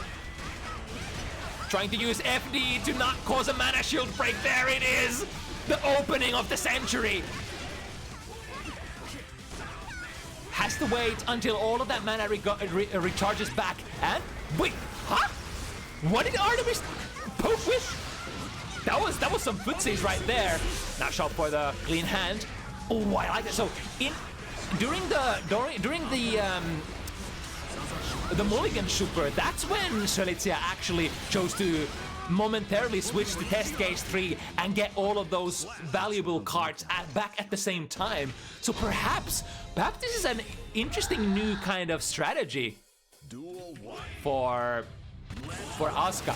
Maybe we play the test case 1, which has the most amount of the basic nukes, right? The basic cubes. Maybe we play this test case until we have mana to go into the Mulligan Super, and that's when we sort of hook up all the, or like fish up all the most important cards. Yes, you see Strelitzia going straight into the test case 3. Now he has the combo. All is activated. There we go. And now this is the unhinged gameplay that you've so accustomed to seeing in season 3. And now the damage has been done. Strelitzia only needs one more mix-up from the 6k low into a lethal combination. I think that's the showcase. That's probably what's gonna come for this matchup for Strelitzia's game plan. Maybe this is the new generation of Asukas. Ooh, there was so much momentum switching sides. Slowly running out of mana. We still have an opportunity to make one more mistake. What was the FRC mix-up there? Alright, into the basic BNB combo. The cool thing is, like, if you're playing test case 1, often enough, when you find a hit, you are gonna have those basic cubes to make those big corner carry, those big damage conversions, right? Whereas test case 3 is more like, I'm gonna get into... Oh, yeah. You would, right? You would. The burst would come out right then and there, and Strelitzia already knew. Duel 1. But yeah, test case 3 is more like, I'm gonna activate these buffs and then I'm gonna stand at neutral, cast spells, and you won't be able to do anything about it. Whereas test case 1 is more about like hit confirms, and test case 2 is more about mix-ups. But I guess for the purpose of building meter, test case 1 is gonna be the best, right? So that you're just gonna have like, you're just gonna basically limit yourself to playing with the basic cubes. But at least you're often gonna always have those basic cubes in hand. Because remember, test case 3, you can break your hand. Speaking of test case 3, going into it, we got Arpeggio, we got the Rainbow Cube, we had all the necessary tools to basically say, Artemis, you're never gonna leave this corner ever again. Unless you somehow manage to get a burst. From the aerial, what's that called? The low spell. Still a mid if you perform it from the sky, I think. Break the wall. One cool thing about test case 1 is that you have that alternative mana recharge buff. Or wait, it's not mana recharge. I think it's like it reduces the cost of your spells, right? So it kind of works as a mini,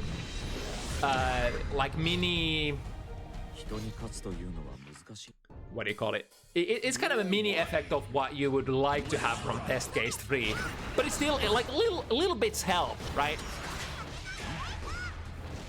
And then of course, in terms of the staffs, you're gonna have the acceleration staff, which, yeah, I think this one, which makes the cubes move like doubly faster and is gonna guard break your opponent as well, which is always a nifty little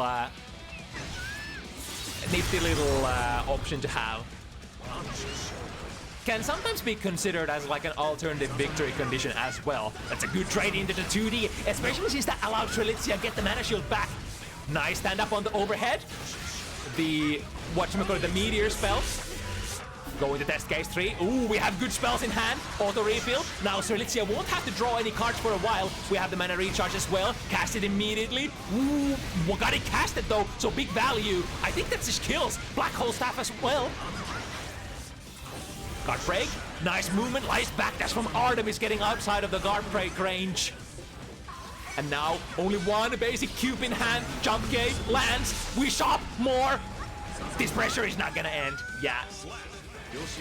Close slash into Rainbow Cube, into bit shift. Yeah, good night, sweet princess. Ooh, immediately picking up the acceleration staff. So this is gonna be a lot of damage and a lot of guard break. It's like, especially like, you usually are able to fight back against the cubes when they're slow, right? But when they're this fast, like, it's really hard to fit a 6B in there unless you go like super preemptive. And if you go super preemptive, well, you're probably gonna be whip punished as a result. Nice use of the DP spell, and waits out the reversal super from Artemis as well. There we go. Perfect control, perfect presence of mind, and understanding what is going on the screen, and the utilization of the cards that you've been dealt. Duel 1. I actually missed that Strelitzia was holding that DP card right there.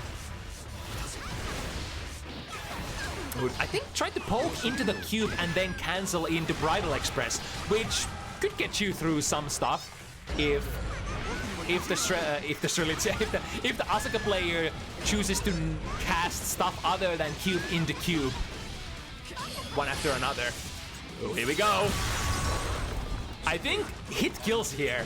Because Strelitzia doesn't even have a deflect shield. Good defense so far. Oh, here at the very end. Wait, what? Where did the hit come from? Did Strelitzia just not block the bomb bell explosion? Because like I think the grenade wasn't gonna like it wasn't ready to register yet, right? Interesting situation. Anyway, into the next screen. Strelitzia has pretty good space control in hand with these tools. The screamers will be able to defend the space in front of you and prevent the opponent from dashing in, or perhaps generate a hitbox that disallows them from trying to swing into your cubes, because, you know, they're just hitboxes, they're not cubes. Ooh, from this distance, this super reaches pretty far away though. Yeah, it's actually good. Into 5D tap, that could be a kill. Strelitzia, the buff that is active, I think, is the mana cost decrease, so that's not gonna help with the defensive maneuvers here. Ooh, that was interesting. Strelitzia was able to dodge the ricochet, but as a result, got hit on the way down against that close slash anti-air. Arguably even worse. But I mean, you never want to just lay in the line of fire and just take it. Right? Bullets versus bullets. Generally, the wizard is gonna have the better options as far as projectiles go. Nice. Using the screamer to prevent Artemis from air dashing in as well. Sometimes gotta go with the basic strike throw. Basically any cube gives you so many plus frames that they, you know, you can, if you're daring enough, you can go into just basic strike throw from just about any of the standard cubes. Now, having the less effective wand in hand, I forgot what this one does. Because nobody ever wants to cast this one, right?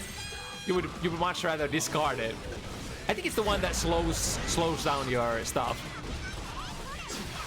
Yeah. It makes it a little easier to interact with the opponent's cubes. Wire C. There we go. Fixing the mana situation, but we still need the cards. I think Strelitzia wants to actually build to the 50 meter to shop for new cards. Oh, got actually lucky there. Was able to draw the card that refills your hand immediately. Mana cost down. Are still in test case 1. This is a mana break. Oh my god. I was actually scared if Artemis goes for the more damaging super here, maybe it actually ends the round, but this... Oh my god, are you kidding me? Playing the most optimal... I think if Strelitzia doesn't gamble it on throw, they just die here, right? Because they're forced to eventually block the bomb bell explosion unless you can somehow power through the full explosion with something invulnerable, such as, you know, throw animation. You're just dead here. So even though it's really risky, I think that was literally the best option that you could play there. The only option where you can hope to survive. And that's really great, these high-level players recognizing stuff like that. Into test case 3, 2 arpeggios. Oh, this pressure, let's go! Oh, with that from a mix-up as well. Test case 3 has so many good stuff. But we've been very patient playing that test case 3 until we have that mulligan super. Take this, lots of plus frames. Still have bit shift, should be enough to kill. Yes, indeed.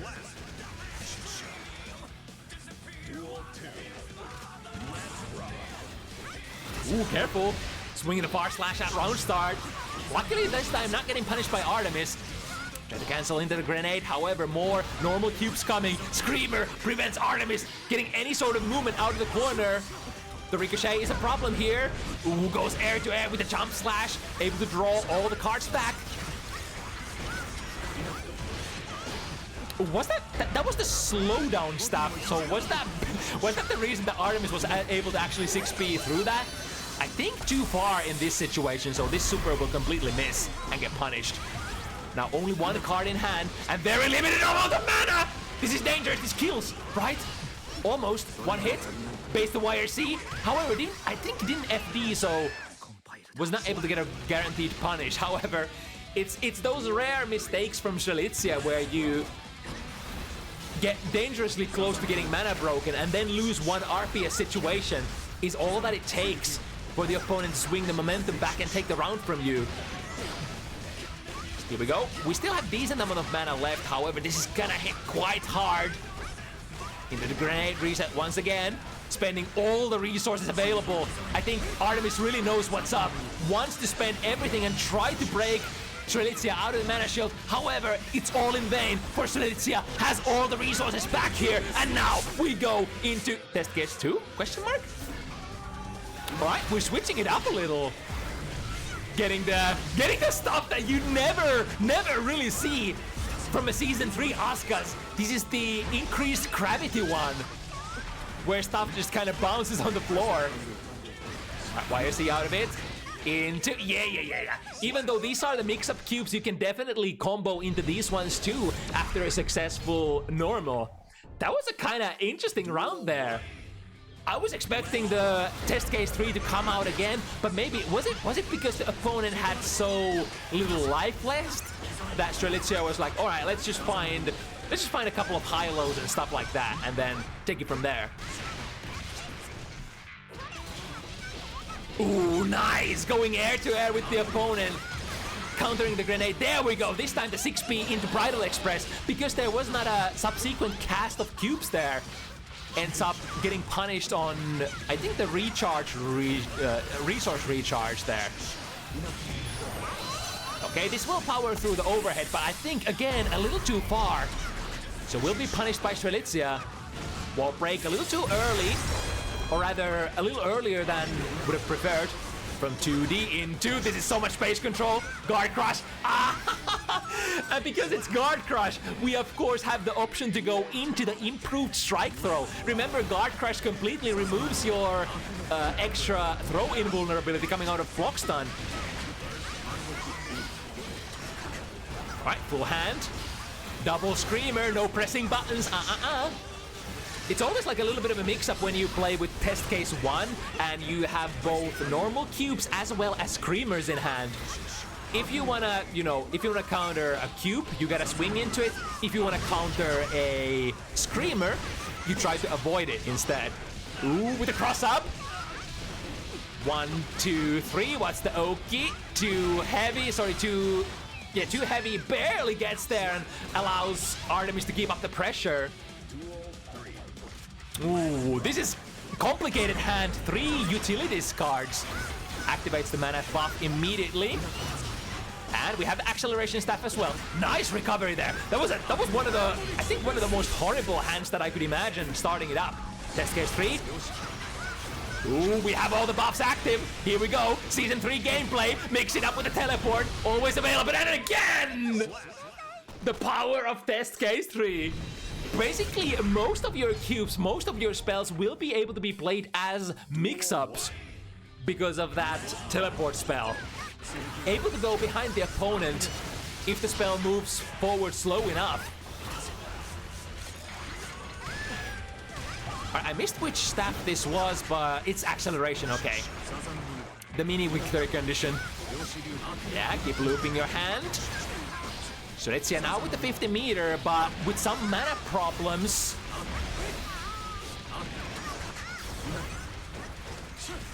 Ooh, interesting with the F-Shiki kind of setup there. I think that's the first time I actually see that, and that ends up being a sinker. Now Strelitzia needs one more, just cast at the round start position, especially because it's the extended round start, a little bit further than the normal one at the beginning of the rounds. We'll get a little bit more extra safety.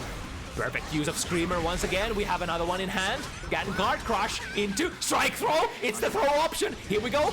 Acceleration Staff in hand, as well as one more extra cube. We'll be just barely able to get the wall break. But now, are we gonna go in? Set point. We're gonna go in. No fear whatsoever. Strike Throw. Tap it. Has to burst. No. Place the RPS perfectly, but will they be able to recover? Artemis will have to play it perfectly. That's a counter hit. That's a good start. And Strelitzia, no cards in hand and very dubious amount of mana left. Air to air. Landing. Ooh, okay, neutral. God, what is Strelitzia? I think Strelitzia will just abandon all hope of getting any spells out. However, our best buddy, 2D, if your hand is empty, you still have your best brother in arms, 2D, the projectile that never requires you to have a specific card in hand. And it saves you. Once again, 2D, the god. it's so easy to get dragged into kind of a momentum where you're like, all right, my opponent has absolutely nothing. They can't do anything. They can maybe press their K buttons, but then it's like, wing, 2D. Yeah, I got a half screen projectile still left. I got options. I'm out of spells, but I'm not out of options, as the legend says. Oof, all right. That was very interesting. A very different kind of Aska from Strelitzia. I think it's probably like because of the changes, because of how hard the old combination of cards for Aska is to get together now from test case 3. You strictly save that for when you can activate the Mulligan Super.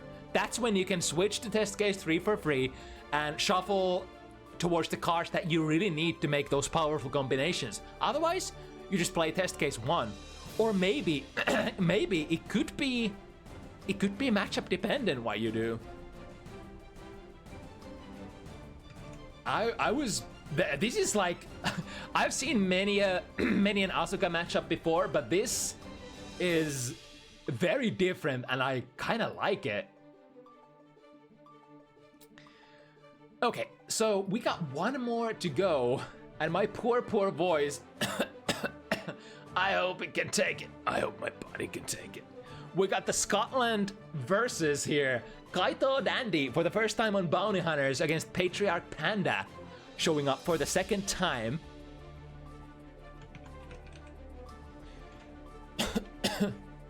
God, somebody save me. I got a little too excited. Help.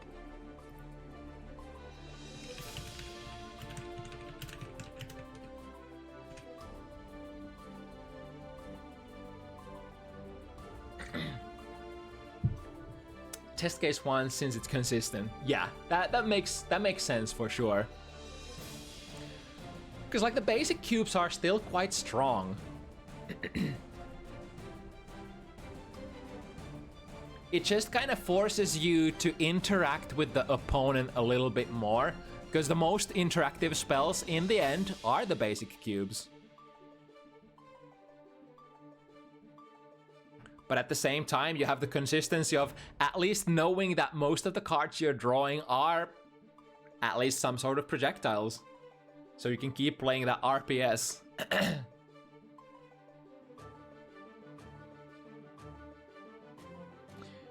And do a reroll when reduced mana cost is up? Yeah, that's also something to consider. Because like the test case 3 combination gets considerably better if you also have the buffs combined from other test cases.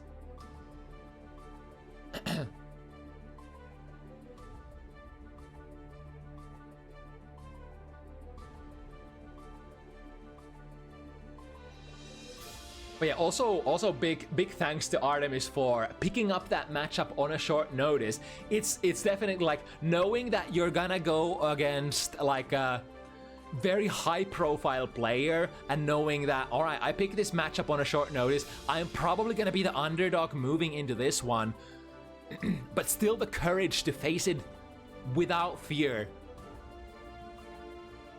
Extremely commendable stuff. And hope to see more Artemis at a later date as well.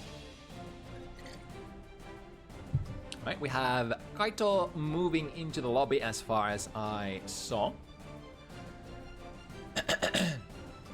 The matchup of the olden days that used to be extremely bad for Slayer, now a little bit more revamped in the Guilty Gear Strive era, where both the characters work a little different,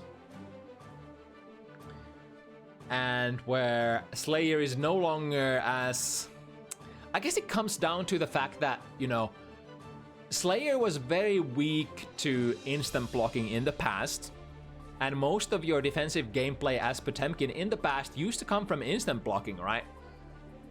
And instant block in the past used to be very different as well, so there's like multiple different factors that just make this matchup completely different. Alright, we got Panda on the way as well. So hang on tight, we're gonna have the last big hitter of the evening. The Scottish face-off. First time we see KaitouDandy. It's actually been a while since we've seen overall just a really confident or really competent Slayer player on Bounty Hunters.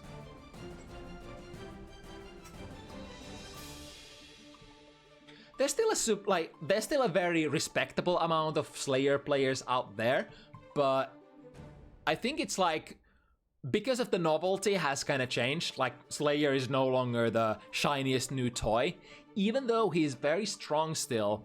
Players are exploring other options as well. But I'm actually super interested to see like how does this matchup work on Guilty Gear Strive actually.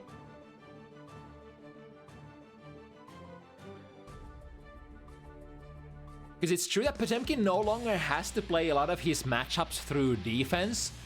It's more like in Guilty Gear Strive, you would rather play matchups through offense if you can, and not, you know, because you don't have the previous god tools such as like instant block into Buster, backdash into different kinds of things into a Buster. It's like defensively, Potemkin is not the same powerhouse that he was before, and that goes for Slayer as well actually. Both of these characters used to be very powerful on defense for kind of similar, kind of different kinds of reasons, because both of them had some of the best backdashes in the game, some of the most unique backdashes, but now both of those backdashes are actually nerfed quite a bit, and in turn these characters have received so much explosive offensive potential. Speaking of, one of those tools, too heavy, especially as a counter hit. When you see that move, you know that the party is about to start. So you better not take that as a counter hit if possible. Right through the wall. Massive amount of damage has been done for Kaito with the basic. I think what Panda tried to do here is the Gigantor purple RC to try to negate the safe jump frames, but you have to have a pretty precise timing on that, right? Good punish attempt. I think for Slayer it might actually be a problem because Slayer has a kind of floaty air dash, right? So I wonder if you actually have an option as a Slayer player to react to the slide head and get a guaranteed reaction punish. Panda with a lot of resources here. What are we defending with? Just with patience, and then gold burst. Oh, I like that. Kaito still gets to escape. Wow, are you freaking kidding me? Not only escapes the Gigantor, but flip sides, gets the hit in, gets the kill. Absolutely nutty. You know, it's kind of like once in your lifetime when you get to see a successful Gigantor escape. I mean, I guess in a way it requires the Potemkin player to react to,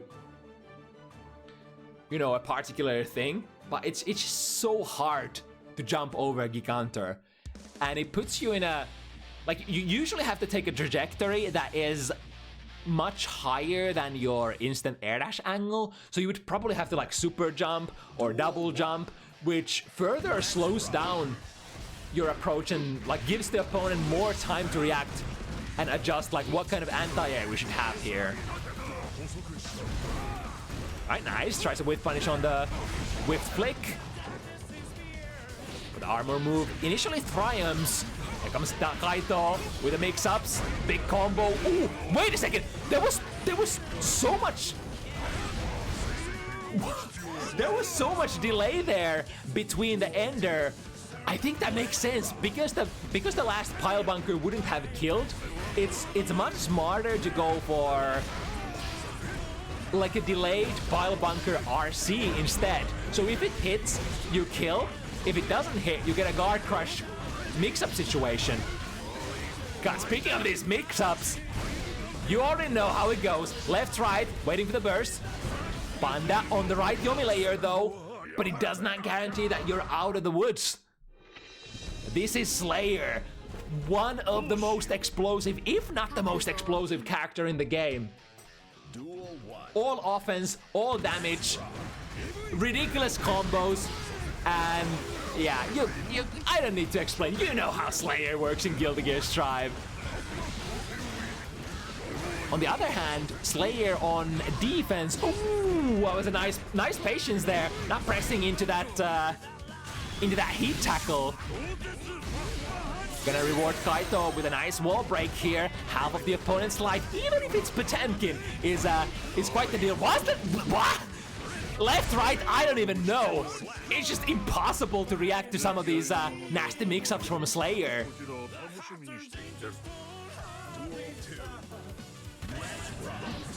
Starting with the Vampire 5K. 7 frames.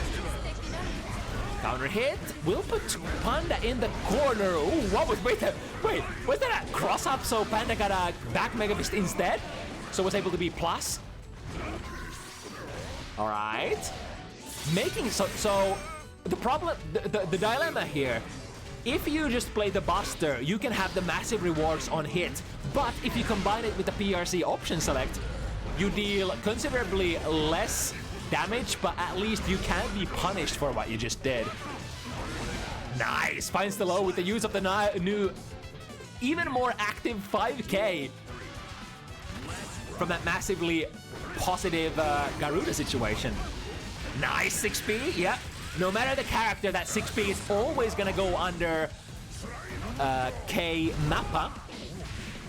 But from that distance, K Mappa, of course, on block will be able to be plus for Slayer. Ooh, interesting. What combo? What is this combo? Advanced stuff? Cool stuff? New stuff? Oh, and waiting for the burst, which does not come. Battery. Oh, I thought for a moment that Slayer would indeed slide into that Buster. Come back on the ground, backdash, take all these hits. Push forward, air to air, however, Potemkin not able to get that air to air button out in time. And once again, Kaito just powering through all of these options that Potemkin could throw at them. It's doubly hard as well, because one of the most common options for you to produce value from neutral as Slayer player is to go into your perfectly spaced K Mappa, which will be plus couple of frames, and then the opponent just has to either hold the mix-up or, you know, hold your plus frames and the pressure reset. But Potemkin, being a grappler, being a very limited character in terms of mobility, won't be able to adjust his position to make sure that, like, you just aren't in the Mappa K or K Mappa plus frame range.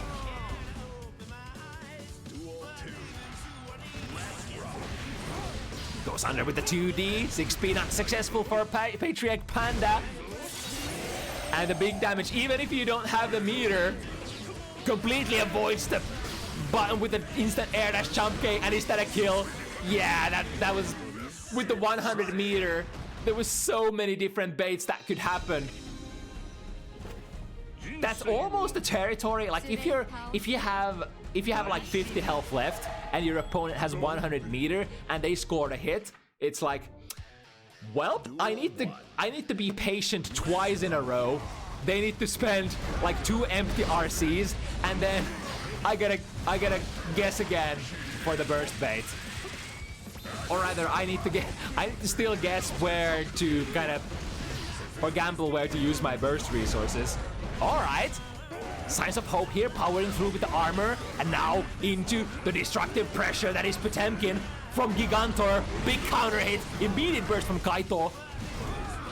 Understandable, we have so many resources, and what do you know? You got a lot of really good options with resources as Slayer. Goes for both of these characters. Instant cross-up, 21 frame. Dandy through the opponent into immediate pile bunker. Around 20-ish frames reaction times you gotta have for that. And then all the sheer amount of options it can be mixed up with that you can't just react to. Yeah, it gets tough. But you know what else gets tough? When Potemkin is pressuring you like this. The armor frame. Oh, that's gonna hit hard. That could almost be a kill. Yeah! Recognizes the close slash OTG opportunity. I can deal some damage as well. Potemkin hits hard. Into. Ooh, don't get hit here. Ah, it's still on! Even after that, even if you're -3. And especially since you're playing against Potemkin, maybe Potemkin just doesn't have like good, fast enough, long enough range buttons for that. One more. Just too far out of reach. The Buster will not do anything. As Kaito slides into a safe distance, pokes with the God button too heavy. Reaching basically half screen distance. Wow, it's been a night, hasn't it? Counter it, yep. Good timing on the burst though. Ooh, no punish on the Hand of Doom. I think because of the speed of the match, it was kind of hard to see that it's coming.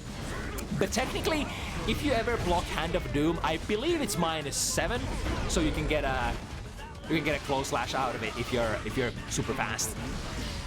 Right to the other side, and then the other side again. Dirty mix-up. Slayer, 6-6 gaming, cross-up gaming, needs one more. Panda has a lot of resources to defend with here, though. Won't be able to get the meter options out, however. And Kaito just plowing forward, win after win. Oh, there we go. I think that's the read that Panda has been trying to rev up for the duration of this set. Misses the true punish with the close slash, however. Big combo coming. Reset into. Ooh, goes for the armor move, so that armors through the landing strike of Master's Hammer. Interesting option there, actually. Able to produce multiple hits, still a relatively neutral kind of trait here. Into a quick wall break. Remember that pile bunker will always stick them to the wall as long as you're close enough to the corner. Kaito has so many resources here. The late PRC into a throw. Oh my god. Panda will have to find a burst here. Does so. Power through with the armor. Gotta be really careful though. Those armors will always cost health with Kaito burst here. Fuck yeah, they would. And there's the punish. One more mix-up. Left, right. I think that's been the go-to mix-up for Kaito so far. Go 6-6 to the other side, then immediate cross-up back to the other side. And then meaty.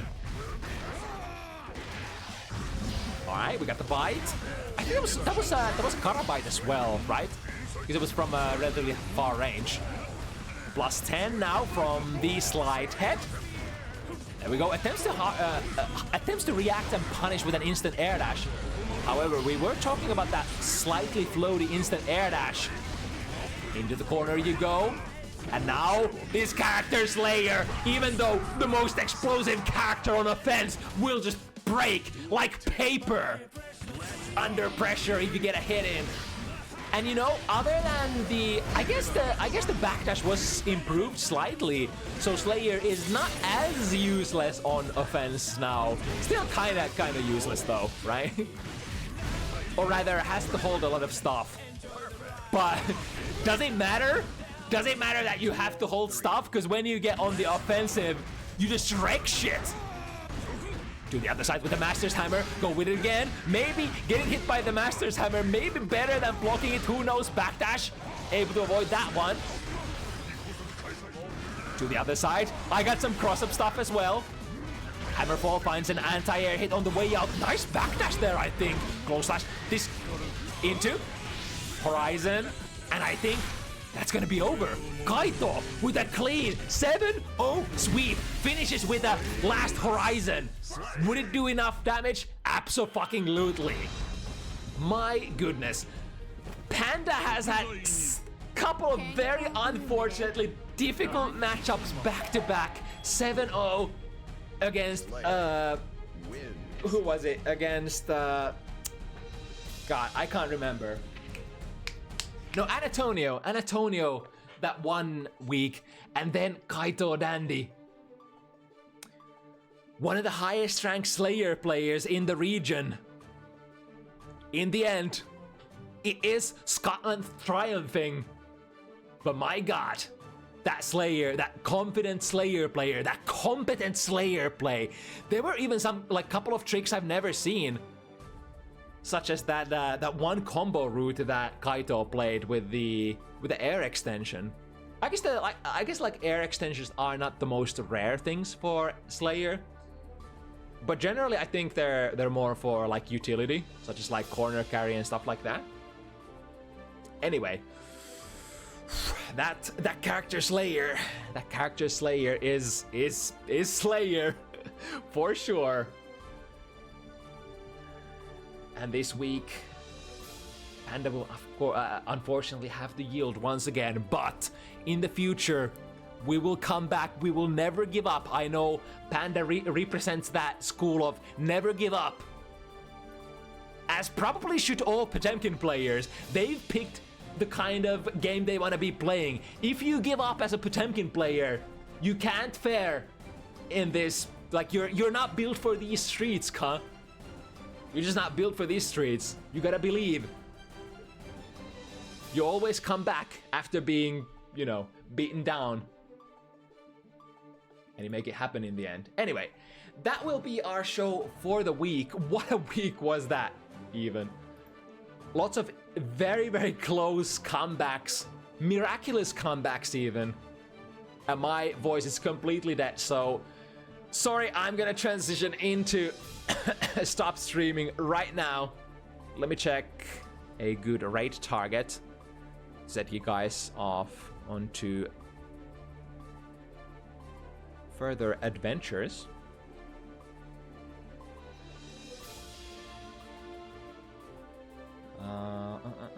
Well, the gender cross-up is on, so let's do a raid towards their direction. Thank you once again, everybody, for tuning in. Thank you for the players as well, as always, for putting yourself out there and playing in a high pressure events like this. I understand how much it takes for you to, you know, just put yourself out there for everybody to see, and the risk is always that you might lose. But the most important thing, I think from events like this, I actually tweeted about it earlier. I think that, you know, events like FT7s just are way better for learning stuff rather than double elimination brackets. So I see every participant as, you know, willing to learn new stuff. And I appreciate that a lot. Anyway, if you want to join next week's show, you can join my Discord. Sign-up forms are going to be posted over there as soon as we go offline. That said, that's a typo. There we go. All right. Let's rate gender cross-up. And that said, I'll bid you farewell. See you again next Sunday, 5 p.m. CET. Same time, same tricks. You already know. Stay safe, and till that time, till we next meet again. Bye-bye.